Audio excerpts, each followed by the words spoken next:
In the suburbs of Dallas, a husband and wife become victims of an ambush. She hears gunshots. And then I saw dark eyes coming toward me. They shot her husband 3 times in the head, 3 times in the chest area, and 1 time in the groin. Detectives felt like that might be somebody trying to send a message.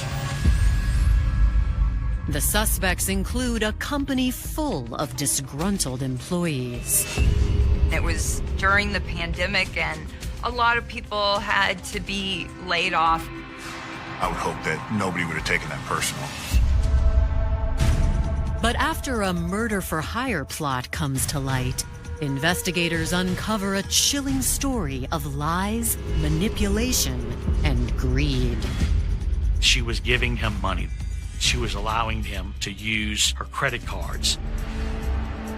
He was more susceptible to be duped. He truly believed that she was a victim of this abuse. We were able to retrieve the cell phone, and what it reveals are tens of thousands of text messages and emails. It began to paint a picture of truly an evil person. How could you talk to somebody that killed your husband? I didn't know if he killed my husband. I still don't know that he killed my husband. The Oak Cliff area of Dallas, Texas, is a close-knit community with a burgeoning art scene. It's a very old part of Dallas. There's a lot of old historical homes built in the late 1800s. In the mornings in Oak Cliff, you'll see big families walking to school together and kids on their bikes. But on the morning of October 9th, 2020, the neighborhood bears witness to a shocking act of violence. Around 7:30 a.m., 911 calls started coming in to the Dallas Police Department regarding shooting. They heard several gunshots and a woman screaming at the top of her lungs. When the first patrol officer arrived, he saw a hysterical, crying woman, a body laying in the street covered in blood. The female victim was a few feet from the male victim with duct tape around her hands. First responders try to administer aid, but the man's wounds are too severe. He's pronounced dead at the scene.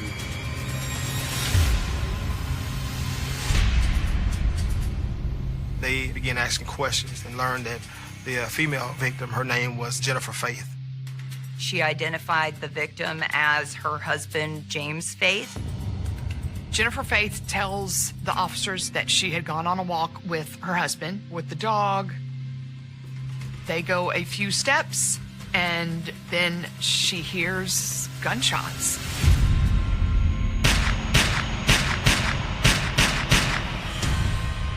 She turns around, and she sees the assailant.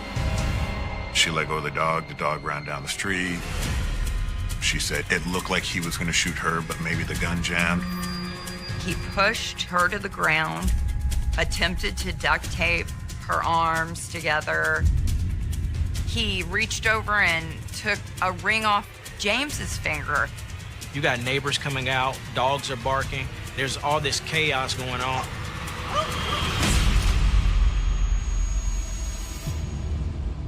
Jennifer Faith's neighborhood, they were all in a panic and terrified because it seemed like this, masked gunman had come and commit this random murder in their neighborhood.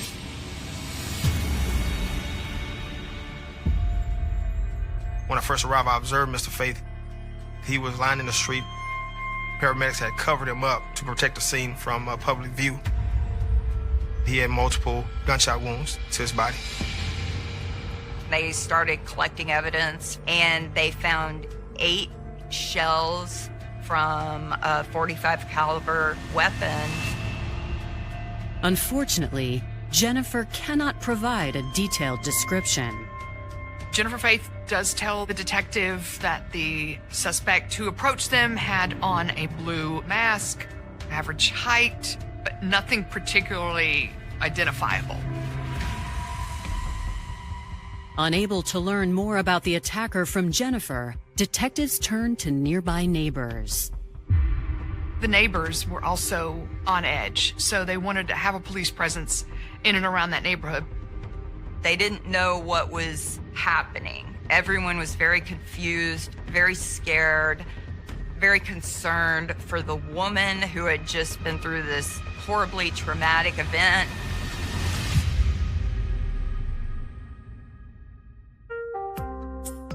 James Faith Jr. was born in Madison, Wisconsin in 1971. If I had to describe Jamie to somebody, I would say he's a genuinely nice and caring individual. He's got a witty and kind of a dry sense of humor, very intelligent. In 1995, he graduated from the University of Wisconsin in Whitewater with a bachelor's in computer science. After college, Jamie landed a job as a web engineer for an import and export firm in Phoenix, Arizona. A few years later, he accepted a job with U.S. Airways as a senior manager. Jamie was really good at what he did. That's a huge reason why he was promoted and moved up within the organization. He was pretty much a bachelor who was committed to his career. Jamie's always been the person that said, I'm never going to get married. He didn't want to have the responsibility of being married or having a kid. But in 2005, Jamie's friends set him up with a young woman named Jennifer. Jennifer and Jamie met on a blind date. They were introduced to each other through mutual friends. They were both very intelligent people. I think that they had a lot in common there. In 1997, Jennifer was married. She was going to school. She received her master's in speech pathology in 1997. And that same year, she gave birth to her daughter, Amber. Jennifer moved in 1998 to Tucson, Arizona, where she and her first husband part ways. Amber's biological father wanted to be involved, and I've seen him give effort to see Amber. Jennifer remarried in 1999, but when that relationship also ended in divorce, she decided to focus on her career and raising her 2-year-old daughter. She spent the years between 2012 and 2018 working as a director of rehabilitation services at a inpatient hospital. During that time, James met Jennifer. The couple quickly moved in together, and Jamie embraced his new role as a father to Amber. Jamie was really, really good as a stepfather. He treated Amber as if she were his own. He did everything for her. He gave her emotional, financial, physical support. They were a very tight-knit, close family. After 7 years together, a trip to Las Vegas brought on a moment of romantic spontaneity. I remember somebody telling them, hey, we're in Vegas, you guys should get married. They kind of just looked at each other. Then Jamie says, okay, yeah, let's do it. They got married that night. There were a few more changes in store as well. When Jennifer's daughter turned 18, she asked Jamie to legally adopt her. The following year, in 2017, he was offered a promotion with the airline. His new job obviously gave him more responsibilities, more employees that he had to manage, and most of them were in Dallas. He was spending 5 days a week there and 2 days a week here when he was living in Phoenix. So I think he was kind of getting tired of traveling as much. It just made sense for him to make that move. For the Faiths, adjustment to life in Dallas seemed effortless. They moved into a very cute home. Everyone that had been in that household said that it was just a house that was warm and inviting and people could feel the love. It was a safe household. All the things that a lot of parents do for their kids, he has done for Amber. Jennifer and Jamie, they both seem, happy, excited.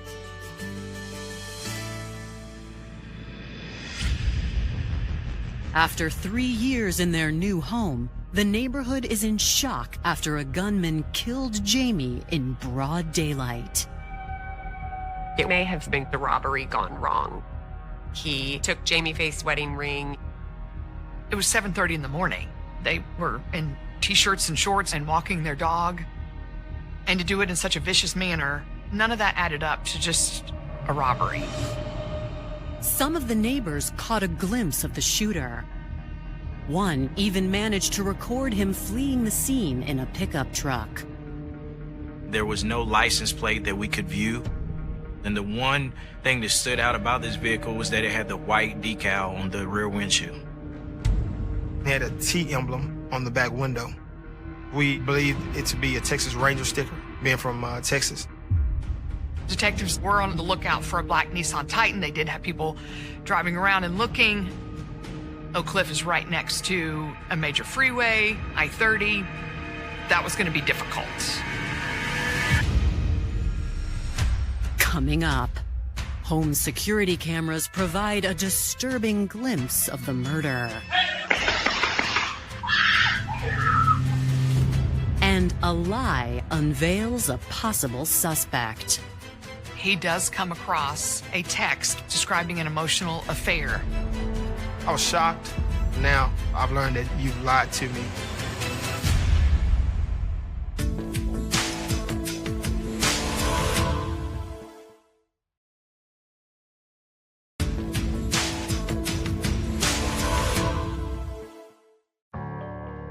Dallas police are investigating the death of 49-year-old Jamie Faith, who was gunned down by an unknown assailant outside his home.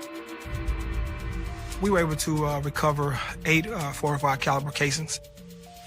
We had no information on the license plate of the truck. At the time, we were still trying to figure out who would do such a thing, to go to shoot the victim 7 times right in front of his wife. As detectives process the crime scene, they make a new discovery. The Faiths had a Ring camera on their door. The camera saw them leaving the home, but then they're quickly off camera. Although the shooting wasn't caught on tape, a neighbor's camera partially captured the terrifying moment. We reviewed the video. It actually captured the audio of the shooting.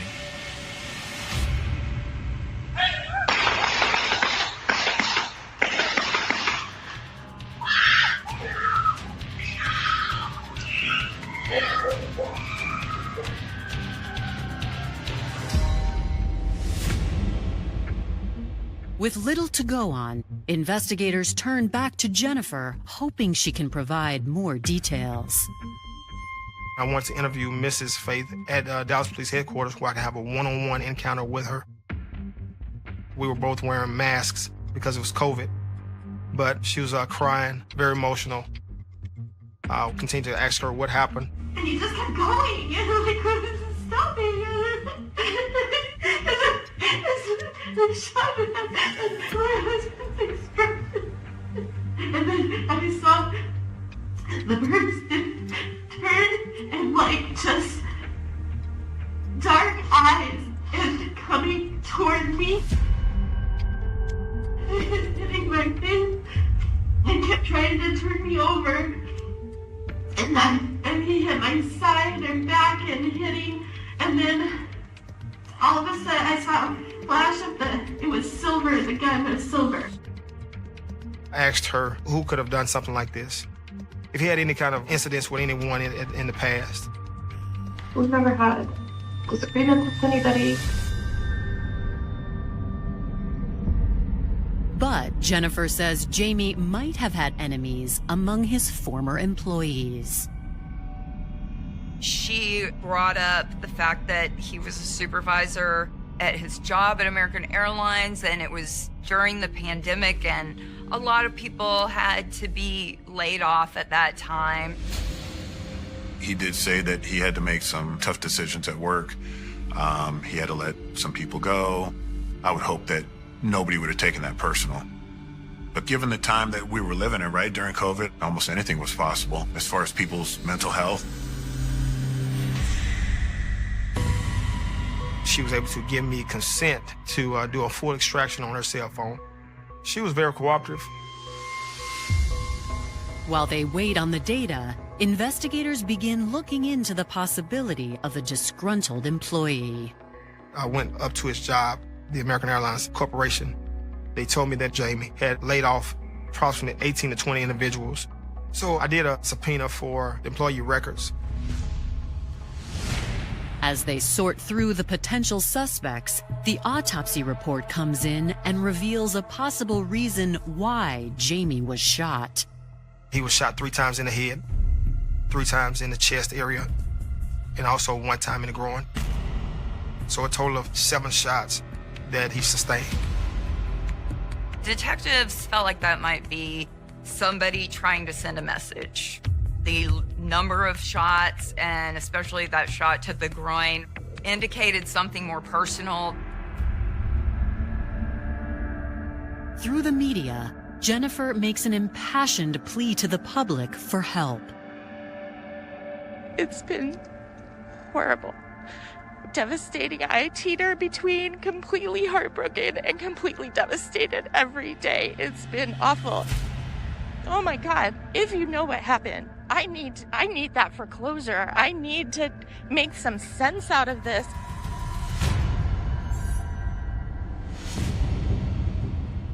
Investigators receive an analysis of Jennifer's phone, revealing her marriage to Jamie wasn't as perfect as she claimed.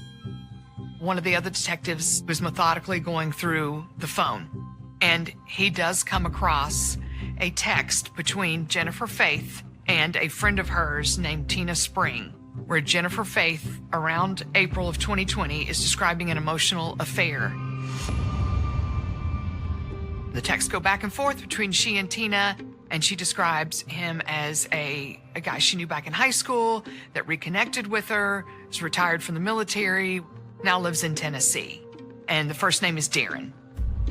In her texts, Jennifer confessed she'd started talking to Darren in March of 2020, and they continued speaking for months. Although they'd never met in person, she said their relationship had become romantic. But the online affair was short-lived. She informed Tina that she was going to have to cut ties with Darren because of Jamie. I believe Jamie had found out, and it was one of those situations where he was uncomfortable or sad about the situation. Jennifer deleted the messages with Darren from her phone. But detectives know that doesn't necessarily mean he went away. I was shocked. Jennifer had already explained to me that their relationship was good, that there was no one else. And nowhere did she ever mention Darren's name. Now, I've learned that you've lied to me. In my head at this time now, I wanted to continue to read through those threads to find out everything that I could about Darren. We were able to check different databases where we were able to find out who Darren was. And I learned a lot about him. I learned about his relationship. I learned about his home. Through one of our database checks, we learned he did have a black Nissan Titan truck.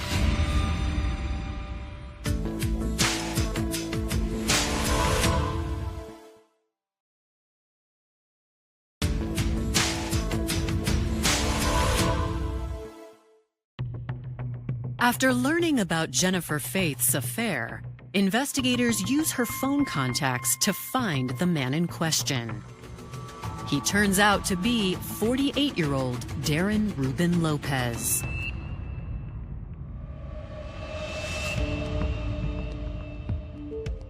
Darren Lopez was Jennifer's high school boyfriend. There's pictures of them being at prom together. They were very serious about each other. They thought they were going to marry each other. After graduating in 1990, Jennifer and Darren went their separate ways. Jennifer attended college while Darren joined the U.S. Army, going on to serve in the Special Forces. Darren Lopez was a decorated U.S. Army soldier. Darren had 6 combat deployments to Iraq and Afghanistan. He was a Purple Heart recipient. He was also a Bronze Star recipient. While serving in Iraq in 2005, Darren was caught in a roadside bombing. 19 members of his unit were killed, but Darren survived with a traumatic brain injury. He was diagnosed with PTSD. He was discharged with 100% medical disability. We knew that Darren was divorced, that his ex-wife lived out of state, but that Darren had 2 teenage daughters that resided with him. So when Darren comes back, he's depressed, disabled, hopeless, helpless somewhat. One day, he got the energy and the urge to reach out to find Jennifer and see what she was doing in life. Darren Lopez locates Jennifer Faith online via LinkedIn. And they very quickly then exchange email addresses and start communicating via email. Investigators find Darren's current address in Cumberland Furnace, Tennessee, 650 miles away from Jennifer and Jamie's home. We then contacted one of the local agencies who did a drive-by of his residence. Detectives need to know if Darren's truck has the same T decal as the vehicle witnessed at the crime scene. The property was about 20 to 30 acres, and it was so far away from the roadway that you really couldn't get a view of around the house. So at that point, I reached out to the ATF, and they were able to get aerial surveillance of Darren Lopez's property. In the aerial surveillance, we found a black Nissan Titan pickup truck, and we could see the T sticker on the back rear glass. Initially, because the crime occurred in Dallas, Texas, we believed that that might have been a sticker depicting the Texas Rangers baseball team. It turns out that, in fact, it was a Tennessee Volunteers sticker. So we now know that that, in fact, is Darren Lopez's vehicle. And that is the same vehicle that is depicted leaving the scene of the homicide here in Dallas. It's enough for Dallas police to obtain a warrant for Darren's phone records. And that kind of information doesn't give the actual content of their messages, but it does show the number of messages that they were sending back and forth. It was an overwhelming amount of communication between the two of them. They were going back and forth, I think on average, 500 times a day. What was obtained from Darren Lopez's phone did not exist on Jennifer Faith's phone, so it clearly suggested that she had deleted certain things. It's confirmation of a relationship, but not proof of murder. So now the biggest thing is to place him in Dallas. We began writing search warrants with Google, trying to find his geolocation of his cell phone. Once we were able to get the information back, we were able to plot and put on a map. On October 8th, he does leave Cumberland Furnace, Tennessee, and drives straight through, except for gas station stops, to Dallas, Texas, which puts him in Dallas, Texas about 2:30 in the morning. He's back in Cumberland Furnace, Tennessee, late in the day on October 9th. The timeline gives Darren plenty of opportunity to shoot Jamie that morning and return home. Investigators immediately place Darren under surveillance. We were able to covertly place cameras in and around Darren's residence. On one particular day, that camera did depict Darren leaving his property. Detectives realize Darren has removed the Tennessee Volunteers decal from his pickup truck. We were a little concerned that Darren might be tipped off. And so at that point in time, we knew that we need to get Mr. Lopez in custody as quickly as possible. On January 11th, 2021, they make their move. There was a high risk for a violent encounter. You know, he was very familiar with weapons based on his military career. And so the last thing we wanted to do was to go onto his property. The special response team had observed a vehicle leave Darren Lopez's property occupied by two individuals. Mr. Lopez was the passenger in a silver sedan that was being driven by his daughter. They actually engaged his vehicle, weapons drawn, and they gave very clear verbal orders, you know, step away from the vehicle with your hands up, and he complied with everything.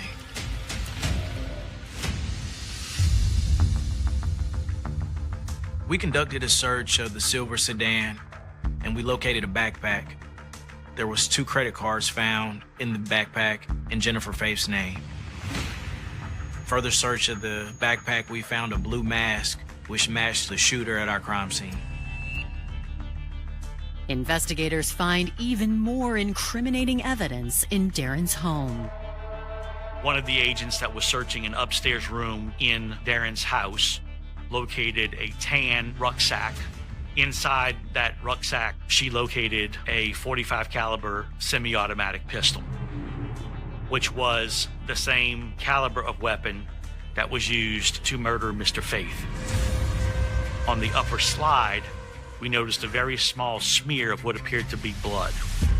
So this was a crucial find. At that point in time, the primary objective is to get that firearm to the DNA lab so that we can conduct forensic testing. Coming up, Darren denies everything. I never thought we crossed, a threshold where it was inappropriate. But recovered messages from his phone reveal a potential motive. They established that she was buying gifts for him. If you were so in love with Darren, just dump the guy. I wasn't. I was in love with my husband.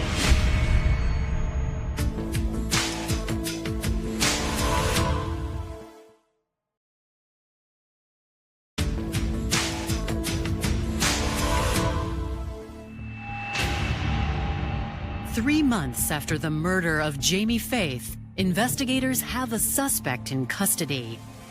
Former Green Beret, Darren Lopez. He spent a lot of time talking to me about Jennifer and how important she was to him. Darren believed very strongly that Jennifer was his soulmate. We grew up together, high school friends, and we contacted each other almost a year ago. I looked her up, and I got her email, address, and stuff like that, and just sent her a quick hi. And she was like, oh, wow. And so we started reconnecting. Yeah. She can vent to me, and I can let her vent. Right off the bat, she told me she was married.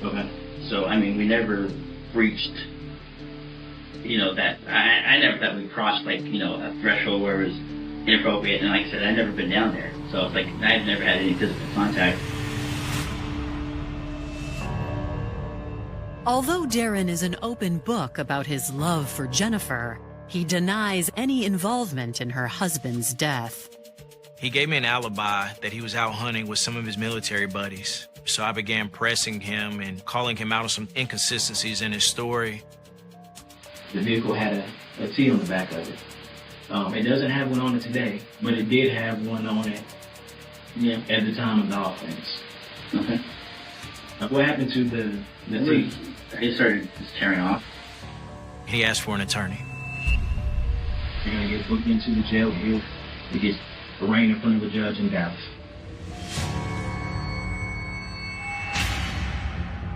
Hoping to determine whether Darren was acting alone, Dallas police conduct another interview with Jennifer the same day. I appreciate you coming down here. Have you ever heard of a name, Darren? Darren Lopez, yeah. He's one of my best friends. We dated in high school, but he doesn't know Jamie. Tell me a little bit about Darren. Okay. Let's see, I lost contact with him in 93. We broke up. I know that there's more to you and Darren's relationship. I don't know what more you're talking about. The same guy that killed your husband, Jennifer, is the same guy that you're communicating with every day. You had over 24,000 text messages and calls. 24,000. I don't work. He's retired. We talk throughout the day. I know that Darren killed your husband. How could you talk to somebody that killed your husband? I didn't know he killed my husband. I still don't know that he killed my husband. I wouldn't do that. Why would I do that? And that's the question I have for you. If you were so in love with Darren, just dump the guy. I wasn't. Just tell him, hey, it's over. I was in love with my husband. I'm telling you the truth. She asked for an attorney, and that interview was terminated.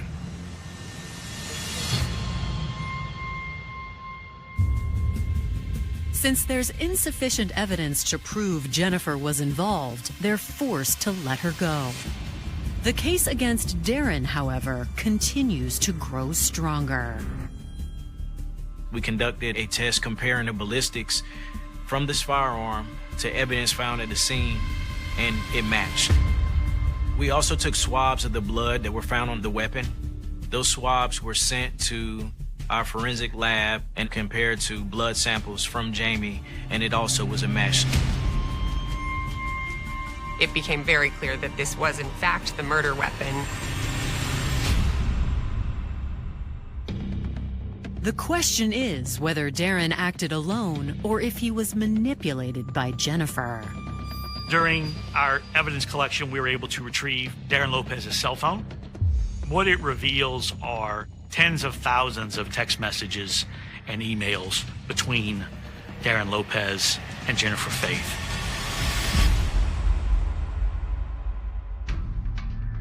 The recovered messages reveal a much closer relationship than the one Jennifer described. They started talking and texting incessantly, but importantly, first day he was saying, "I love you." She responded wanting to rekindle a relationship. His world had been special ops Green Berets. Now it was Jennifer. Within a few days, they're talking about a 5-year plan to be together. There's no record of the two discussing a plan to murder Jamie, but there are several texts indicating Jennifer helped cover it up. She said she had a very bad feeling, so she asked him to take the bumper sticker off, and she pressed him very hard to get him to take it off. We knew that the decal was removed, but now it was significant because it wasn't Darren that took it off, it was Jennifer that urged him to. Jennifer was given direction, and Darren was following orders, just like he did in the military. And Jennifer was the one taking charge, taking control of the situation. Another incriminating exchange took place just before Darren's arrest. She instructs him that if he's ever questioned by police, to advise them that he's going through a divorce, he is in financial straits, and that they are just old friends from high school, and that she's helping him out. It was clear that Jennifer Faith wanted to make sure that they had the same story. Detectives believe it's also likely Jennifer's texts about the breakup were merely a smokescreen. Jennifer Faith started laying the foundation to cover for Darren when she texts Tina, that she had ended the emotional affair with Darren Lopez, which we know isn't true. In February of 2021, we were able to charge Jennifer with obstruction and tampering with evidence. Investigators execute a search warrant for Jennifer's computer and financial information. They find a life insurance policy for Jamie in the amount of $600,000. She's trying to collect financially from the death of Jamie Faith. She has found out from the life insurance agency that they were not at this point going to release the money to her because there was a criminal investigation going on, and she had not been completely ruled out as a suspect. Even though she couldn't collect, bank records show Jennifer was spending an alarming amount of money. They had found 2 credit cards with Jennifer Faith's name on them, and she had given those cards to Darren. They also established that she was buying gifts for Darren. She sent him a television. She was sending money, and looking into her bank account, detectives were able to start determining where this money was coming from.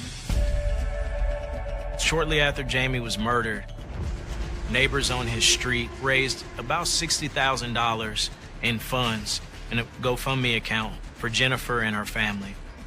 Jennifer used the GoFundMe money to pay off any balances that she had on the 2 credit cards that she sent to Darren Lopez. Based on this evidence, the charges against Jennifer are increased.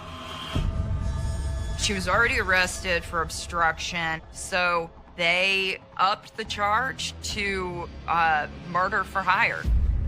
The fact that she was giving Darren money, the fact that she was allowing Darren to use her credit cards, that there was obviously an element of remuneration here in what we believe was her attempt to convince him to kill her husband.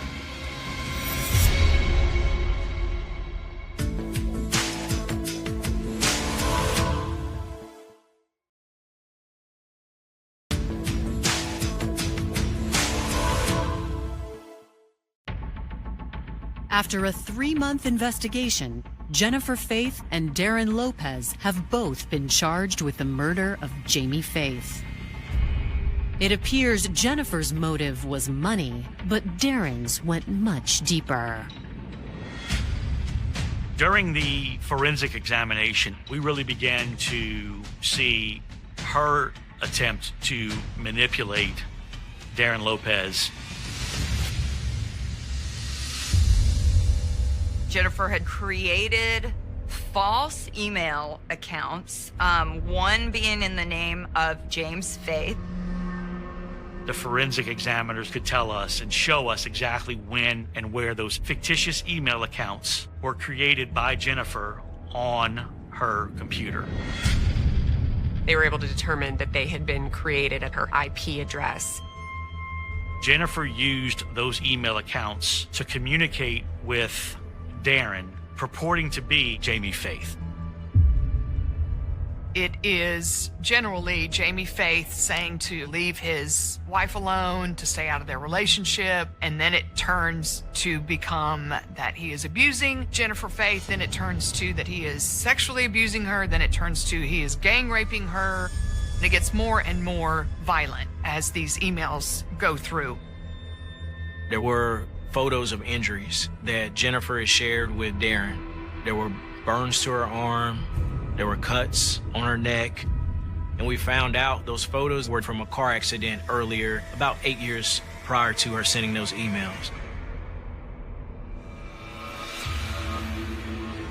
Darren, due to his psychological problems and his PTSD, was more susceptible than the average person to be duped and to believe these fabricated stories of abuse.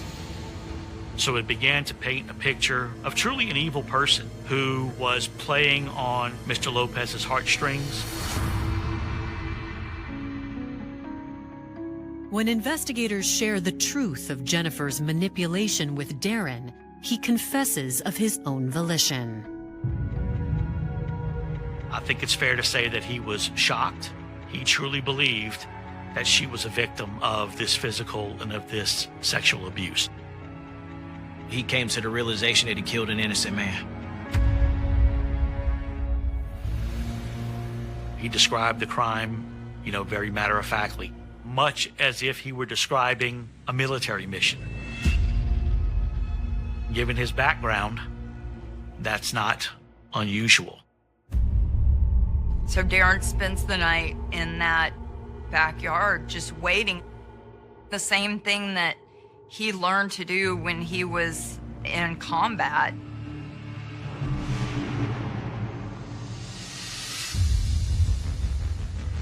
At 7:30 a.m., when Jennifer and James and their dog exited their home, he came out from the yard, ran up to Jennifer and James, and he shot James in the head, the torso, chest, and in the groin.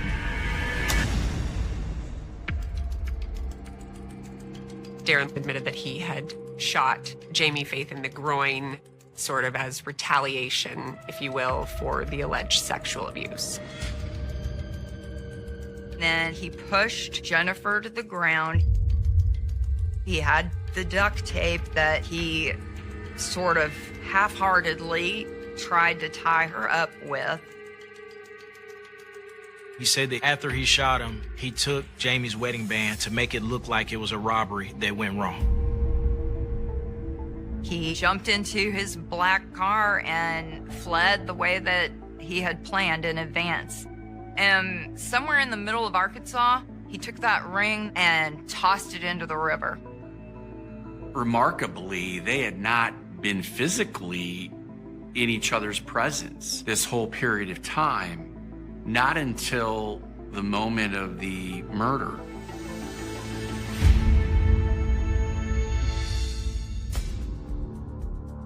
She had to have known that should she have gone to trial, most assuredly, Mr. Lopez would have been called as a witness to refute any testimony that she would have been given.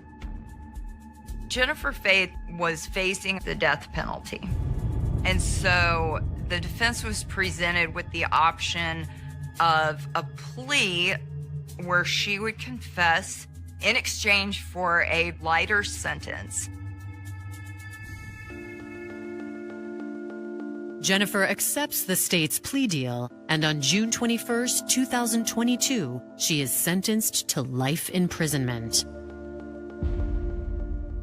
The following year, Darren is found guilty of murder and receives a 62-year sentence. But for investigators, some mysteries still linger. Why did Jennifer snap? That question will always remain with me until Jennifer tells why she snapped. How does somebody wake up in the morning knowing that that's the morning that you have decided that somebody that you are supposed to have loved for their life to end? I want him to be depicted as a person that he was and not the narrative that Jennifer tried to create. But she'll have plenty of time to think about how she could handle things differently. She's gonna have plenty of time to reflect.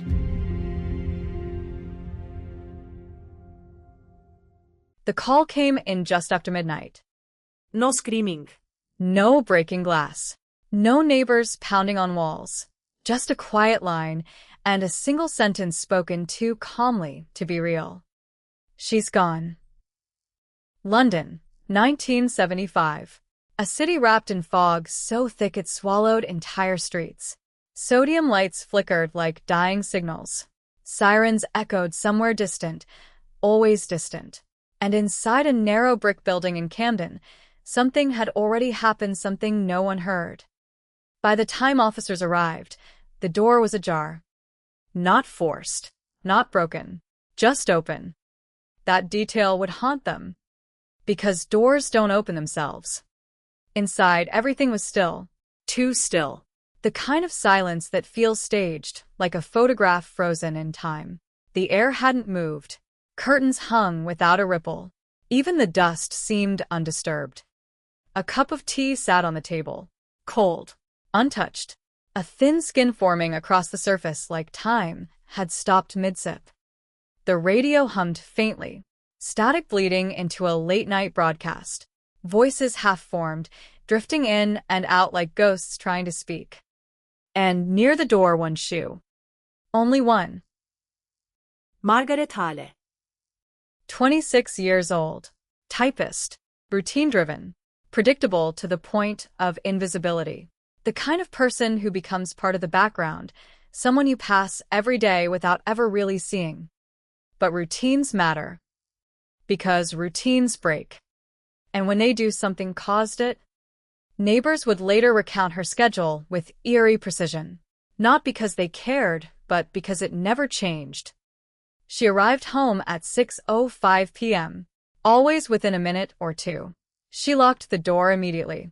Lights on by 6:07. Curtains drawn by 6:10. Dinner. Radio. Silence. A life measured in minutes. On the night she vanished, the pattern held, until it didn't. At 9:17 p.m., someone saw a man outside the building. He wasn't walking, wasn't smoking, wasn't waiting for anyone in the normal sense. He stood under the street lamp, unmoving, his face obscured by shadow and light flickering through drifting fog. No umbrelle. Despite the damp air. Just standing. Watching. At 9:23 p.m., Margaret entered the building. She carried her handbag, a small grocery bag. Nothing unusual. No sign she felt threatened. No sign she noticed him. She did not look back. At 9:26 p.m., the lights in her flat flickered once. Not off, not fully, just a brief, almost hesitant interruption. Then steady again. At 9:32 p.m., the man was gone. No footsteps reported, no door heard, no vehicle seen leaving. He simply wasn't there anymore. By morning, Margaret wasn't either. Police processed the scene with growing unease.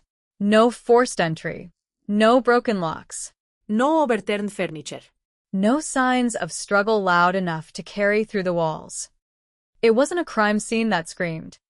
It whispered. Everything was where it should be except for one thing. Her. Detective Alan Reeves arrived hours later, late 30s, methodical, the kind of man who noticed details others stepped over. He didn't rush.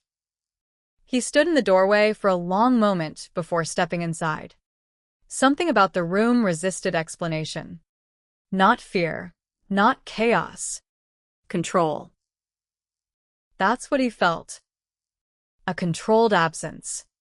He moved slowly, eyes scanning, absorbing, measuring. The tea. The radio. The untouched plates.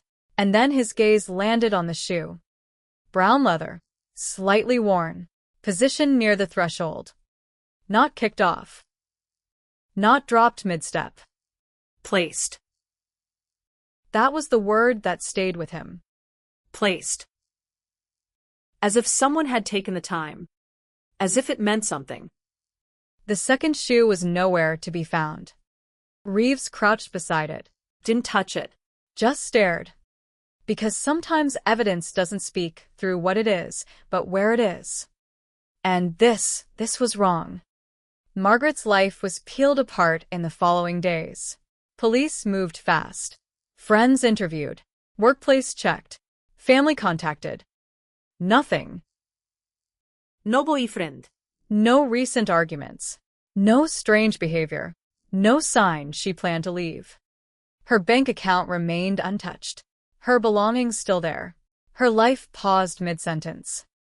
The newspapers took hold quickly. Mysterious disappearance shocks London neighborhood. Cold case feared as woman vanishes without trace.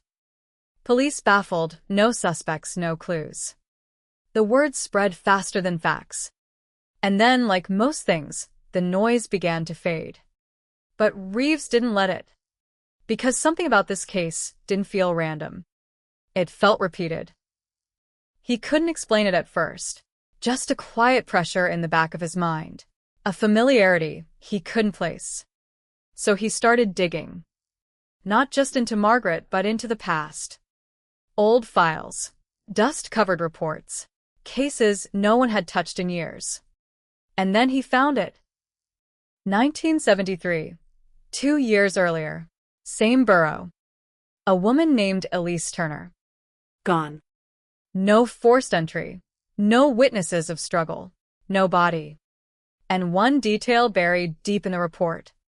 Her handbag was found near the door. Not dropped. Placed. Reeves felt it immediately. That same word. That same unnatural precision. He kept going. 1971. Another disappearance. Different street, different name. Same silence. Same absence. Same quiet room left behind like a stage after the actors have vanished. And again, an object near the entrance. Not scattered. Arranged. Patterns don't announce themselves loudly. They whisper. And Reeves was starting to hear it. He mapped the cases out. Dates, times, Locations. And what emerged wasn't chaos. It was structure.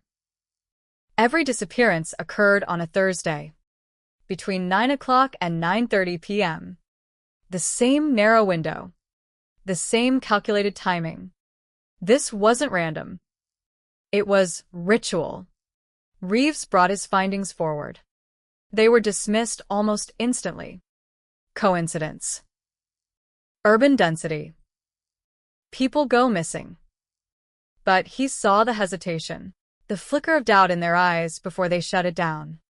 Because if he was right, then this wasn't a missing persons case. It was something else. Something moving quietly through the city. Unseen. Unstopped. He continued anyway. Late nights. Empty offices. Files spread across his desk like fragments of a larger truth trying to form. And then a witness. Not from 1975. From 1971. A man who had never spoken before. He came forward reluctantly. Said he wasn't sure it mattered. Said he might be remembering wrong. But his voice changed when he described it. A figure. Standing under a street lamp. Not moving. Not reacting. Just watching. The same posture. The same stillness. No umbrele. Reeves felt something tighten in his chest. Because now the pattern had a face. Or at least a shape. He pushed for more. Details. Height. Clothing. Anything. But the witness struggled. Said it was the stillness that stood out. The unnatural lack of movement. Like he wasn't waiting. Like he already knew. Reeves left that interview with one thought echoing in his mind. This man wasn't hunting. He was selecting. But just as the case began to shift, it collapsed again. The witness withdrew his statement days later. Said he'd made a mistake. Said he didn't want to be involved. And then he disappeared. No forwarding address. No trace. Another absence. Another silence. Reeves tried to hold the case together, but pressure built quickly. Resources were pulled. Attention shifted. The city moved on. The file was closed the following year. Stamped. Archived. Forgotten. Another London cold case buried beneath time and indifference. But some things don't stay buried. Years later, decades later, a building was scheduled for demolition. Old structure, crumbling walls, nothing remarkable. Until workers found something hidden inside. A compartment. Sealed. Deliberate. Inside, a box. Locked. And when it was open, the past came rushing back. Photographs. Dozens of them. Women. Captured from a distance. Standing at doorways. Walking alone. Entering buildings. Unaware. Observed. In every frame, the composition was careful, intentional. And in the background, always there, a figure. Still. Watching. Waiting. And in one photograph, labeled in faded ink, Margaret, 1975. The case wasn't gone. It had been recorded. Documented. Preserved. And suddenly the silence of that flat didn't feel empty anymore. It felt watched. As if someone had been there long before the door opened and long after closed. And if those photographs were real, then Margaret Hale was never just a disappearance. She was part of something much larger. Something that had been happening for years. Quietly. Precisely. And whatever had been standing under those streetlights might never have left. The photographs changed everything. Not because they revealed a face. Not because they showed violence. But because they proved something far more disturbing. Someone had been there. Watching. Documenting. Choosing. The box was handed over to investigators under tight control. No press. No leaks. At least, that was the intention. But word travels differently when it carries fear, and within days the old case, buried for decades, was breathing again. London 1975 cold case reopened. New evidence stuns investigators. The headline hit like a shockwave. Detectives who had never heard the name Margaret Hale were suddenly standing in briefing rooms, staring at blown-up copies of grainy black and white images pinned across the walls. Each photo was a fragment. Each fragment part of a pattern that no one could yet fully see. The figure appeared in all of them. Always at a distance. Always partially obscured. Always still. A man or something shaped like one. No face. No clear features. Just an outline that refused to give anything away. But the consistency was undeniable. Same posture. Same positioning. Same silence. It wasn't random surveillance. It was deliberate. The timestamps, once analyzed, made it worse. Every photograph had been taken within minutes of each victim entering their home. Not hours before, not days. Minutes. Close enough to act. Close enough to follow. Close enough to know. Detective Inspector Caroline Mercer was assigned to lead the reopened investigation. Cold, precise, immune to theatrics. The kind of investigator who didn't believe in coincidence, not when repetition was involved. She stood in front of the wall of photographs, arms folded, eyes moving from one image to the next. "There's no hesitation," she said quietly. No variation. He knows exactly when to be there. Someone asked the obvious question. How? No one answered. Because the truth, if spoken aloud, would sound absurd. Unless it wasn't. Mercer began reconstructing timelines, not just for Margaret, but for every known victim connected to the pattern Reeves had uncovered decades earlier. 1971. 1972. 1973. Now, with the photographs, those dates weren't isolated anymore. They were linked. She pushed further back. 1969. A missing persons report. Incomplete. Poorly documented. A woman named Claire Benson. Last seen entering her flat. No suspect. No follow-up. But one detail caught Mercer's attention. A neighbor had mentioned a man outside. It had been dismissed. Now it wasn't. The pattern extended further than anyone had realized. Longer. Deeper. More embedded into the city's fabric. And then came the second discovery. Hidden beneath the false bottom of the box was a notebook. Small. Worn. Leather-bound. Inside, names. Dates. Times. Precise. Organized. Each entry followed the same format. A name. A location. A time window. Some were crossed out. Others circled. And a few left untouched. Mercer turned the pages slowly, each one tightening the air in the room. Because the untouched names were recent. Too recent. One of them had a date from just 6 months earlier.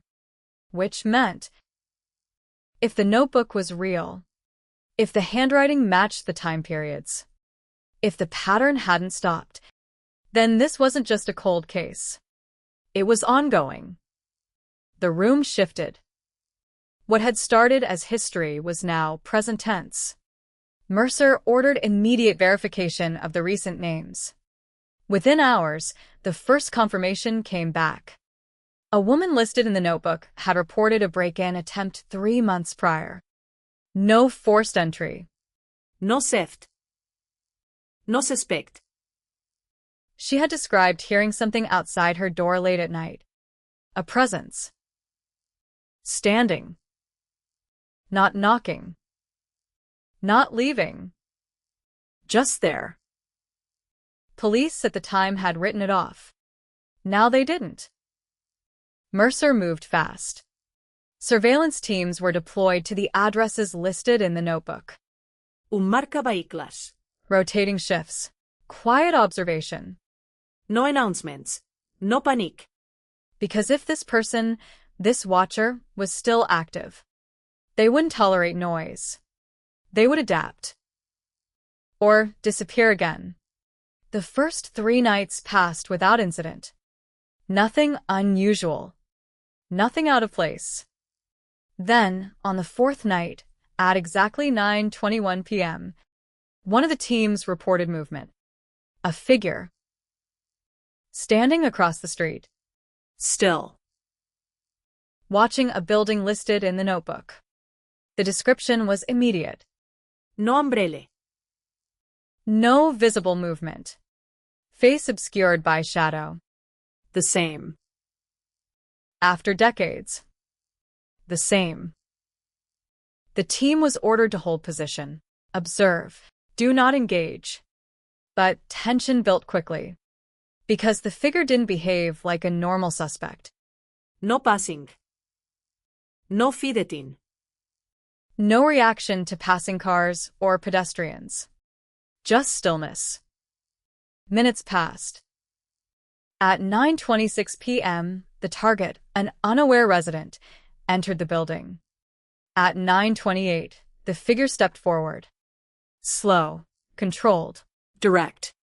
And then vanished. Not ran. Not turned a corner. Gone. Officers moved in immediately, searched the surrounding streets, checked alleys, doorways. Vehicles. Nothing. No trace. No witness who could say where he went. It was as if he had slipped between seconds.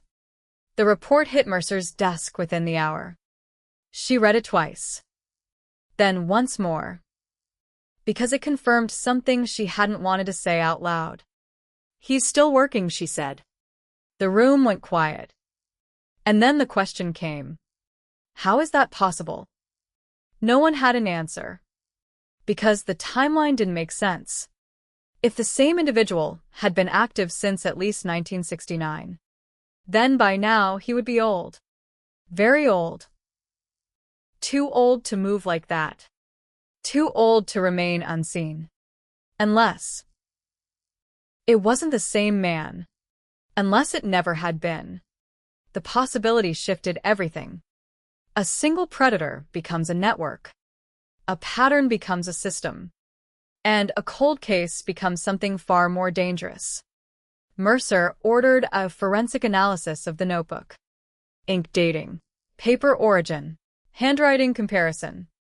The results came back fragmented, but clear enough to disturb. The earliest entries matched the time period. 1970s ink. Consistent degradation. But the most recent entries. Different. Same handwriting style. Same pressure. But the ink was newer. Decades newer. Which meant someone had continued the list. Carefully. Deliberately. Imitating the original hand. Or being the original hand. The investigation fractured into 2 possibilities. One man who never stopped. Or multiple individuals continuing the same ritual. Neither option made the situation safer.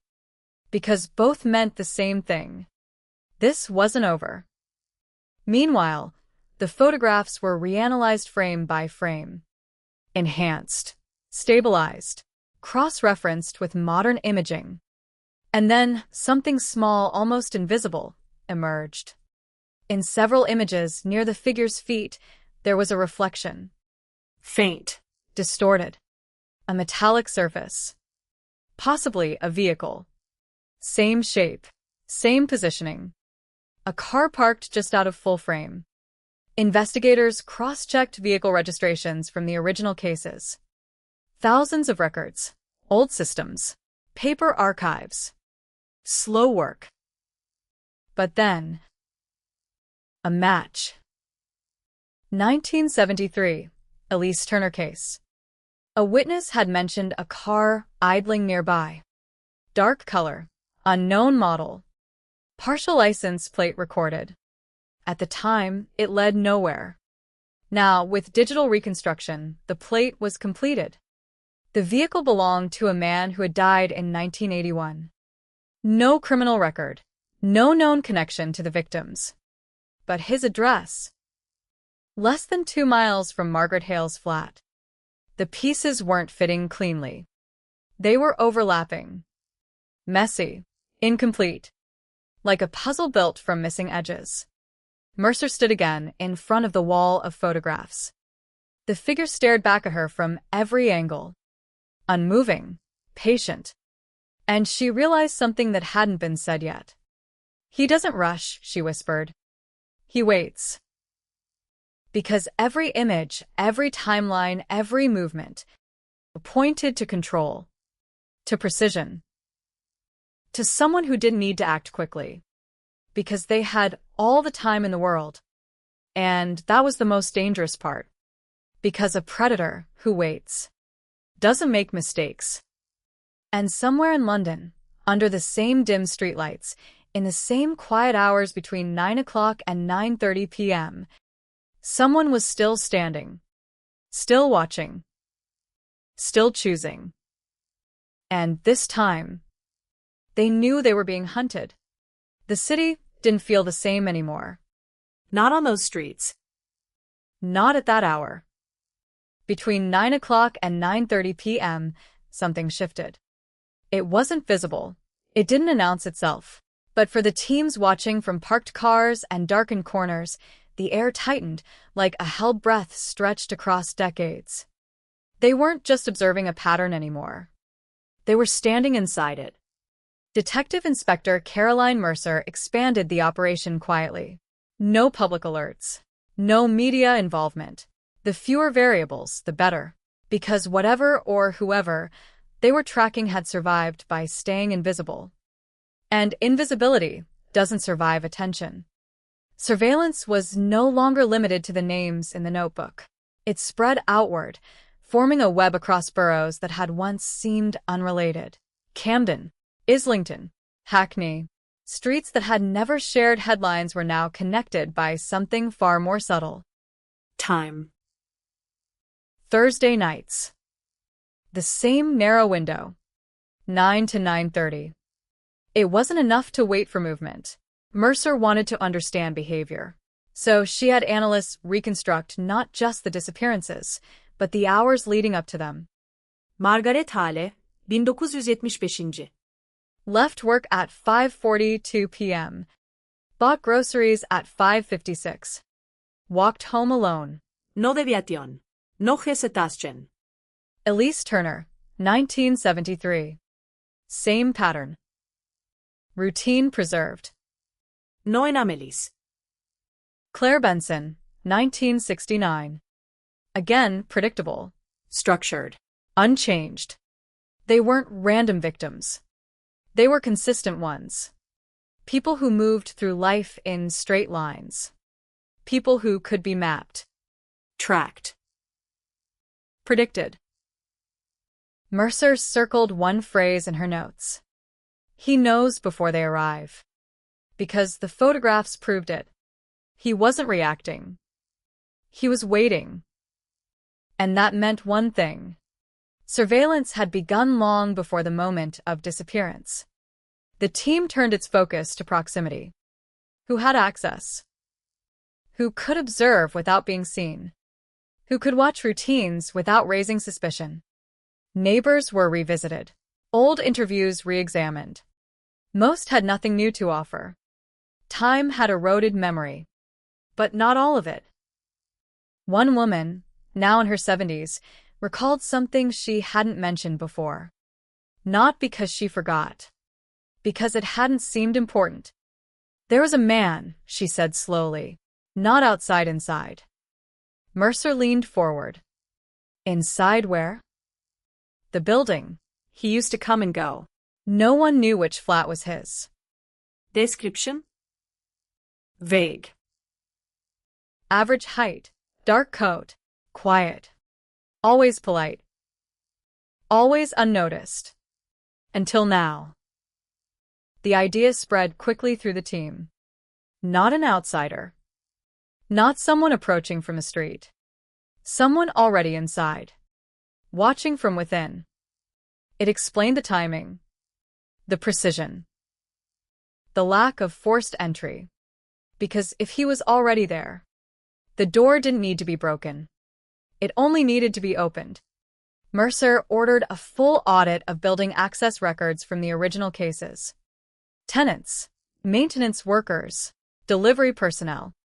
Anyone with legitimate reasons to be present. The problem was time. Records from the 1970s were incomplete, fragmented, many destroyed or never properly archived. But fragments still speak. And one fragment stood out. A maintenance contractor. Name, Thomas Fane. Worked across multiple residential buildings in North London between 1968 and 1976. Plumbing, electrical, general repairs. Access to keys. Access to corridors. Access without suspicion. His name appeared indirectly in 2 of the 3 confirmed cases. Never as a suspect. Never questioned. Just present. Mercer had the file pulled. It was thin. Too thin. Basic employment records. Address history. A death certificate dated 1981. Cause of death. Heart failure. Age. 53. It should have closed the lead immediately. But it didn't. Because of the notebook. Because of the recent entries. Because someone somewhere was still following the pattern. Mercer looked at the photograph again. The figure under the streetlight. Still. Unmoving. And something about it didn't match a man in his 50s. It felt younger. Stronger. Unchanged. Which led to a possibility no one wanted to voice. If Fane had been the original, then someone had continued after him. Not by accident. By design. The investigation split again. Half the team pursued Vane's past. The other half focused on the present. Surveillance intensifiée. More eyes. More locations. More nights. And then, the breakthrough came from somewhere no one expected. A camera. Modern. Digital. Mounted above a shop entrance 2 streets away from one of the notebook addresses. It had captured something. Not clearly. Not cleanly. But enough. At 9:24 p.m., a figure entered frame. Walking this time. Slow. Controlled. No ruse. He stopped under a streetlight. The same posture. The same stillness. But now, there was motion before it. He hadn't appeared. He had arrived. Frame by frame, the footage was analyzed. Enhanced. Stabilized. Isolated. And then, a face. Partial. Blurred. But real. Male. Mid-30s, maybe 40s. No visible panique. No hesitation. Just calm. Too calm. Facial recognition returned nothing. No match in any database. Which meant he had never been caught. Never processed. Never recorded. A ghost with a body. Mercer watched the footage repeatedly. Not for identity. For behavior. Because behavior leaves fingerprints even when faces don't. And one detail stood out. When the figure stopped under the light, he didn't look at the building immediately. He looked at the windows. Counting. Measuring. As if confirming something. Then, stillness. Waiting. Exactly like the photographs. Exactly like the reports from decades earlier. The same pattern. Unbroken. Mercer felt the case shift again. Not backward. Forward. Because now they weren't chasing history. They were chasing someone alive. Active. Aware. And possibly watching them in return. She ordered something risky. Controlled exposure. A name from the notebook, one of the recent ones, would be quietly informed. Not everything. Just enough. Stay alert. Report anything unusual. Maintain routine. Because breaking routine could scare the subject away. And Mercer didn't want him scared. She wanted him confident. Because confident predators make mistakes. The woman agreed. Reluctantly. Unaware she had just become the center of a decades-old pattern. Surveillance locked in around her building. Un marcavehicles. Plainclothes officers. Eyes on every entrance, every shadow, every flicker of movement. Thursday came. 9 p.m. The city moved as it always did. Cars. Footsteps. Distant voices. 9:12.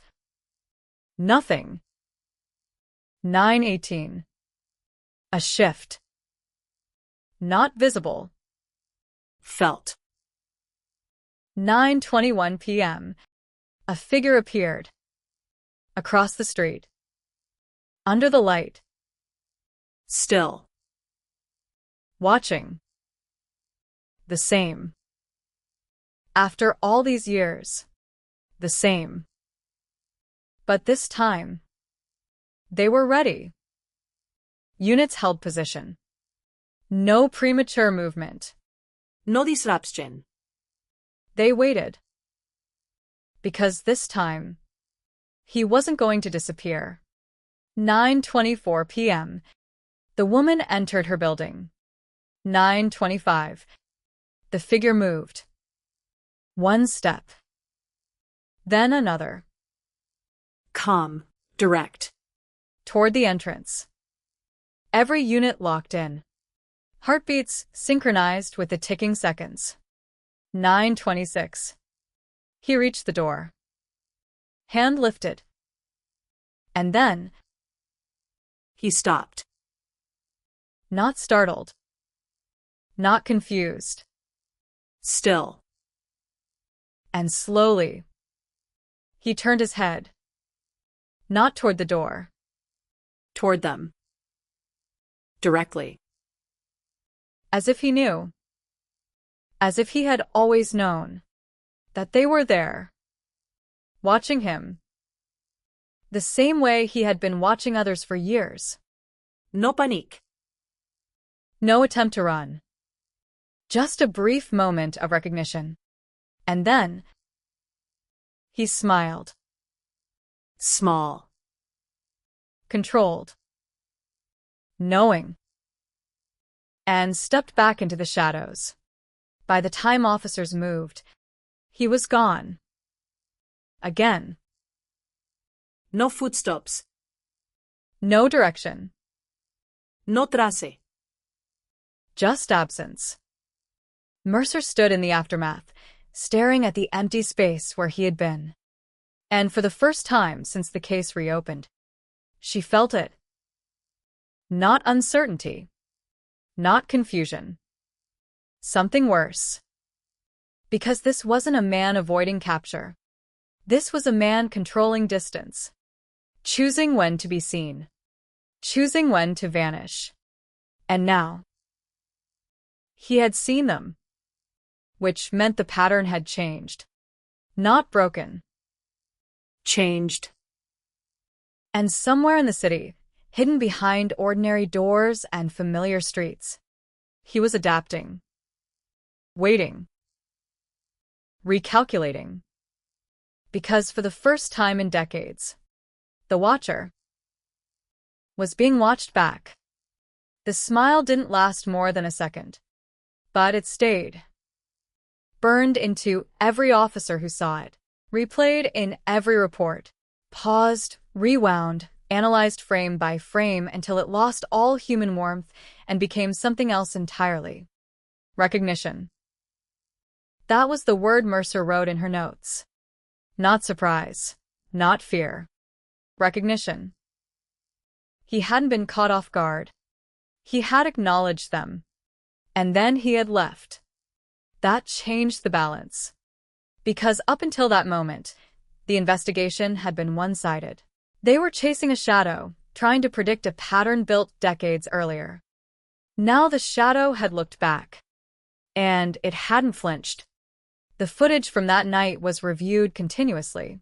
Not just the moment of disappearance, but everything leading up to it. Every angle. Every reflection in windows and parked cars. Every flicker of movement in the background. Because someone like that didn't just exist in isolation. He moved through space. And space leaves traces. At 9:19 p.m., 3 minutes before he appeared under the streetlight, a passing bus camera caught a figure walking along the pavement 1 block away. Same build, same pace. Head slightly lowered, hands in pockets. Ordinary. Painfully ordinary. He didn't rush. Didn't hesitate. Didn't scan his surroundings like someone avoiding detection. He moved like someone who belonged there, which made him harder to see. The footage followed him for 8 seconds before the bus turned the corner and the frame cut. 8 seconds. That was all. But it was enough to establish something new. He wasn't emerging from nowhere. He was arriving from somewhere. Mercer ordered a radius sweep. Every camera, every private system, shops, banks, traffic junctions, anything that might have captured movement within a 5-block perimeter. The city responded with fragments. Grainy clips, partial angles, faces blurred by motion or shadow. But patterns began to form. He appeared briefly in 3 separate feeds. Each time, only seconds. Each time, walking. Always moving toward the same direction. And then nothing. No exit. No departure. No final frame showing where he went after disappearing from the surveillance zone. Which meant one of 2 things. Either he had found a blind spot, or he had gone inside. Mercer focused on the buildings within that last known radius. Residential blocks, offices, storage units, abandoned properties. Anywhere a person could step through a door and vanish from view. One building stood out immediately. Vacant. Officially unoccupied for over a year. Scheduled for redevelopment, but delayed due to structural concerns. No active tenants. No regular foot traffic. And most importantly, no active security system. It sat in the middle of the surveillance gap like a missing piece waiting to be noticed. Mercer didn't hesitate. Entry was authorized that same night. The team moved in quietly. No lights from the outside. No sirens. No noise that would announce their presence. Because if he was inside, they didn't want him running. They wanted him unaware. The door wasn't locked. That detail landed heavily. Not forced. Not broken. Just unsecured. Inside, the building smelled of damp concrete and time. The kind of air that clings to walls long after people leave. Dust coated the floors. But not evenly. There were disturbances. Paths. Subtle but there. movement patterns cutting through the decay. Someone had been here. Recently. Flashlights cut through the darkness as officers moved room to room. Empty spaces, broken furniture, nothing immediately significant. Until they reached the second floor. A corridor. Narrow, windowless. And at the far end, A door. Closed. unlike the others. Mercer approached slowly. Hand raised. Paused. Then pushed. The room inside was not empty. It was organized. A table, a chair, a series of boxes stacked carefully along the wall. Not abandoned. Maintained. Controlled. The air felt different. Not stale. Occupied. The team spread out, documenting everything. Gloves on. Cameras rolling. Because this wasn't just a location. It was a space someone used. A space someone returned to. On the table, photographs. More of them. Recent. Color this time. Clearer. Sharper. The same composition. Women approaching buildings. Entering doors. Unaware. And, in the background, him. Closer now. Not as distant as the earlier images. More confident. More present. One photo had been taken just days ago. The same woman from the notebook. The one under surveillance. Which meant he had been there. Even after seeing the police. Even after knowing he was being watched. He hadn't stopped. He had continued. That realization settled heavily in the room. Because it removed the last illusion of control. They weren't containing him. They were following him. Mercer opened one of the boxes. Inside. Notebooks. Dozens. Stacked chronologically. Each one filled with entries. Names. Times. Observations. Behavioral notes. Routine unchanged. Returns alone. No deviación. Clinical. Detached. Like data points in an experiment. Not people. Never people. The oldest notebook matched the one found in the wall. Same format. Same handwriting. Spanning years. Decades. And then, the shift. A newer notebook. Same structure. Same style. But the writing. Different. Subtle. But different. Two hands. Two authors.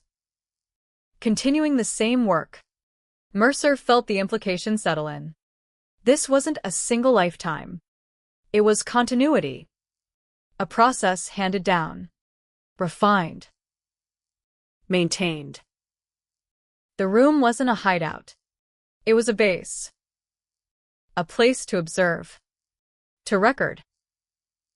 To prepare. And somewhere beyond it, there were more. More locations. More watchers. Because something like this didn't survive 50 years by chance. It survived by design. A sound echoed from the hallway. Soft. Barely there. But enough. Every officer froze. Listened. Nothing. Then, a second sound. A step. Slow. Measured. Close. Too close. Mercer moved toward the door. Weapon raised. Heart steady. Because this was it. Not a photograph. Not a shadow. Real. She stepped into the corridor. Empty. But the air had changed. Again. That same pressure. That same feeling of presence. And then, at the far end of the hall, movement. A figure. Turning the corner. Disappearing from view. Move. Mercer's voice cut through the silence. The team surged forward. Boots hitting concrete. Closing distance. Rounding the corner. Nothing. No footsteps. No door slamming. No exit visible. Just another empty corridor stretching into darkness. He had been there. Close enough to hear them. Close enough to see them. And still. Gone. Again. Mercer slowed. Not out of caution. Out of understanding. Because this wasn't escape. It was demonstration. He was showing them something. Control. Distance. Awareness. He could enter their space. Stand within meters of them. And leave without trace. The same way he had entered lives decades earlier. Quietly.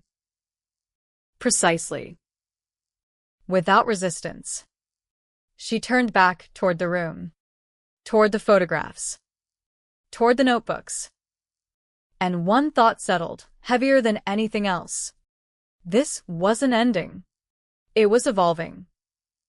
Because now they knew. And now. He knew they knew. Which meant the next move wouldn't follow the old pattern. It would change. Adapt. Become harder to predict. More dangerous. And somewhere, beyond the reach of cameras and patrols, in a city that had learned to ignore shadows, someone was already adjusting the plan. Watching. Waiting. Not for the right moment to act, but for the right moment to prove that he had always been one step ahead. The room was no longer just evidence. It was a message. Every photograph, every notebook, every carefully stacked box, it all pointed to the same thing. Intention, not chaos, not compulsion. Attention. He wasn't hiding. He was documenting. Mercer stood in the center of the room, turning slowly, eyes tracing the layout again and again as if repetition might reveal something new. But the more she looked, the clearer it became. This place wasn't meant to stay hidden forever. It was meant to be found. Seal everything, she said. No removals yet. I want it processed exactly as it is. Because the arrangement mattered. The positioning of the table, the angle of the chair, the way the notebooks were stacked, not random, but chronological, ordered, maintained. This wasn't just a workspace. It was a continuation. Forensics moved in carefully. Gloves. Swabs. Controlled collection. Every surface examined. Every object catalogued. But something was missing. Dust. There should have been more of it. The building was abandoned, neglected, forgotten by the city. But this room was used. Regularly.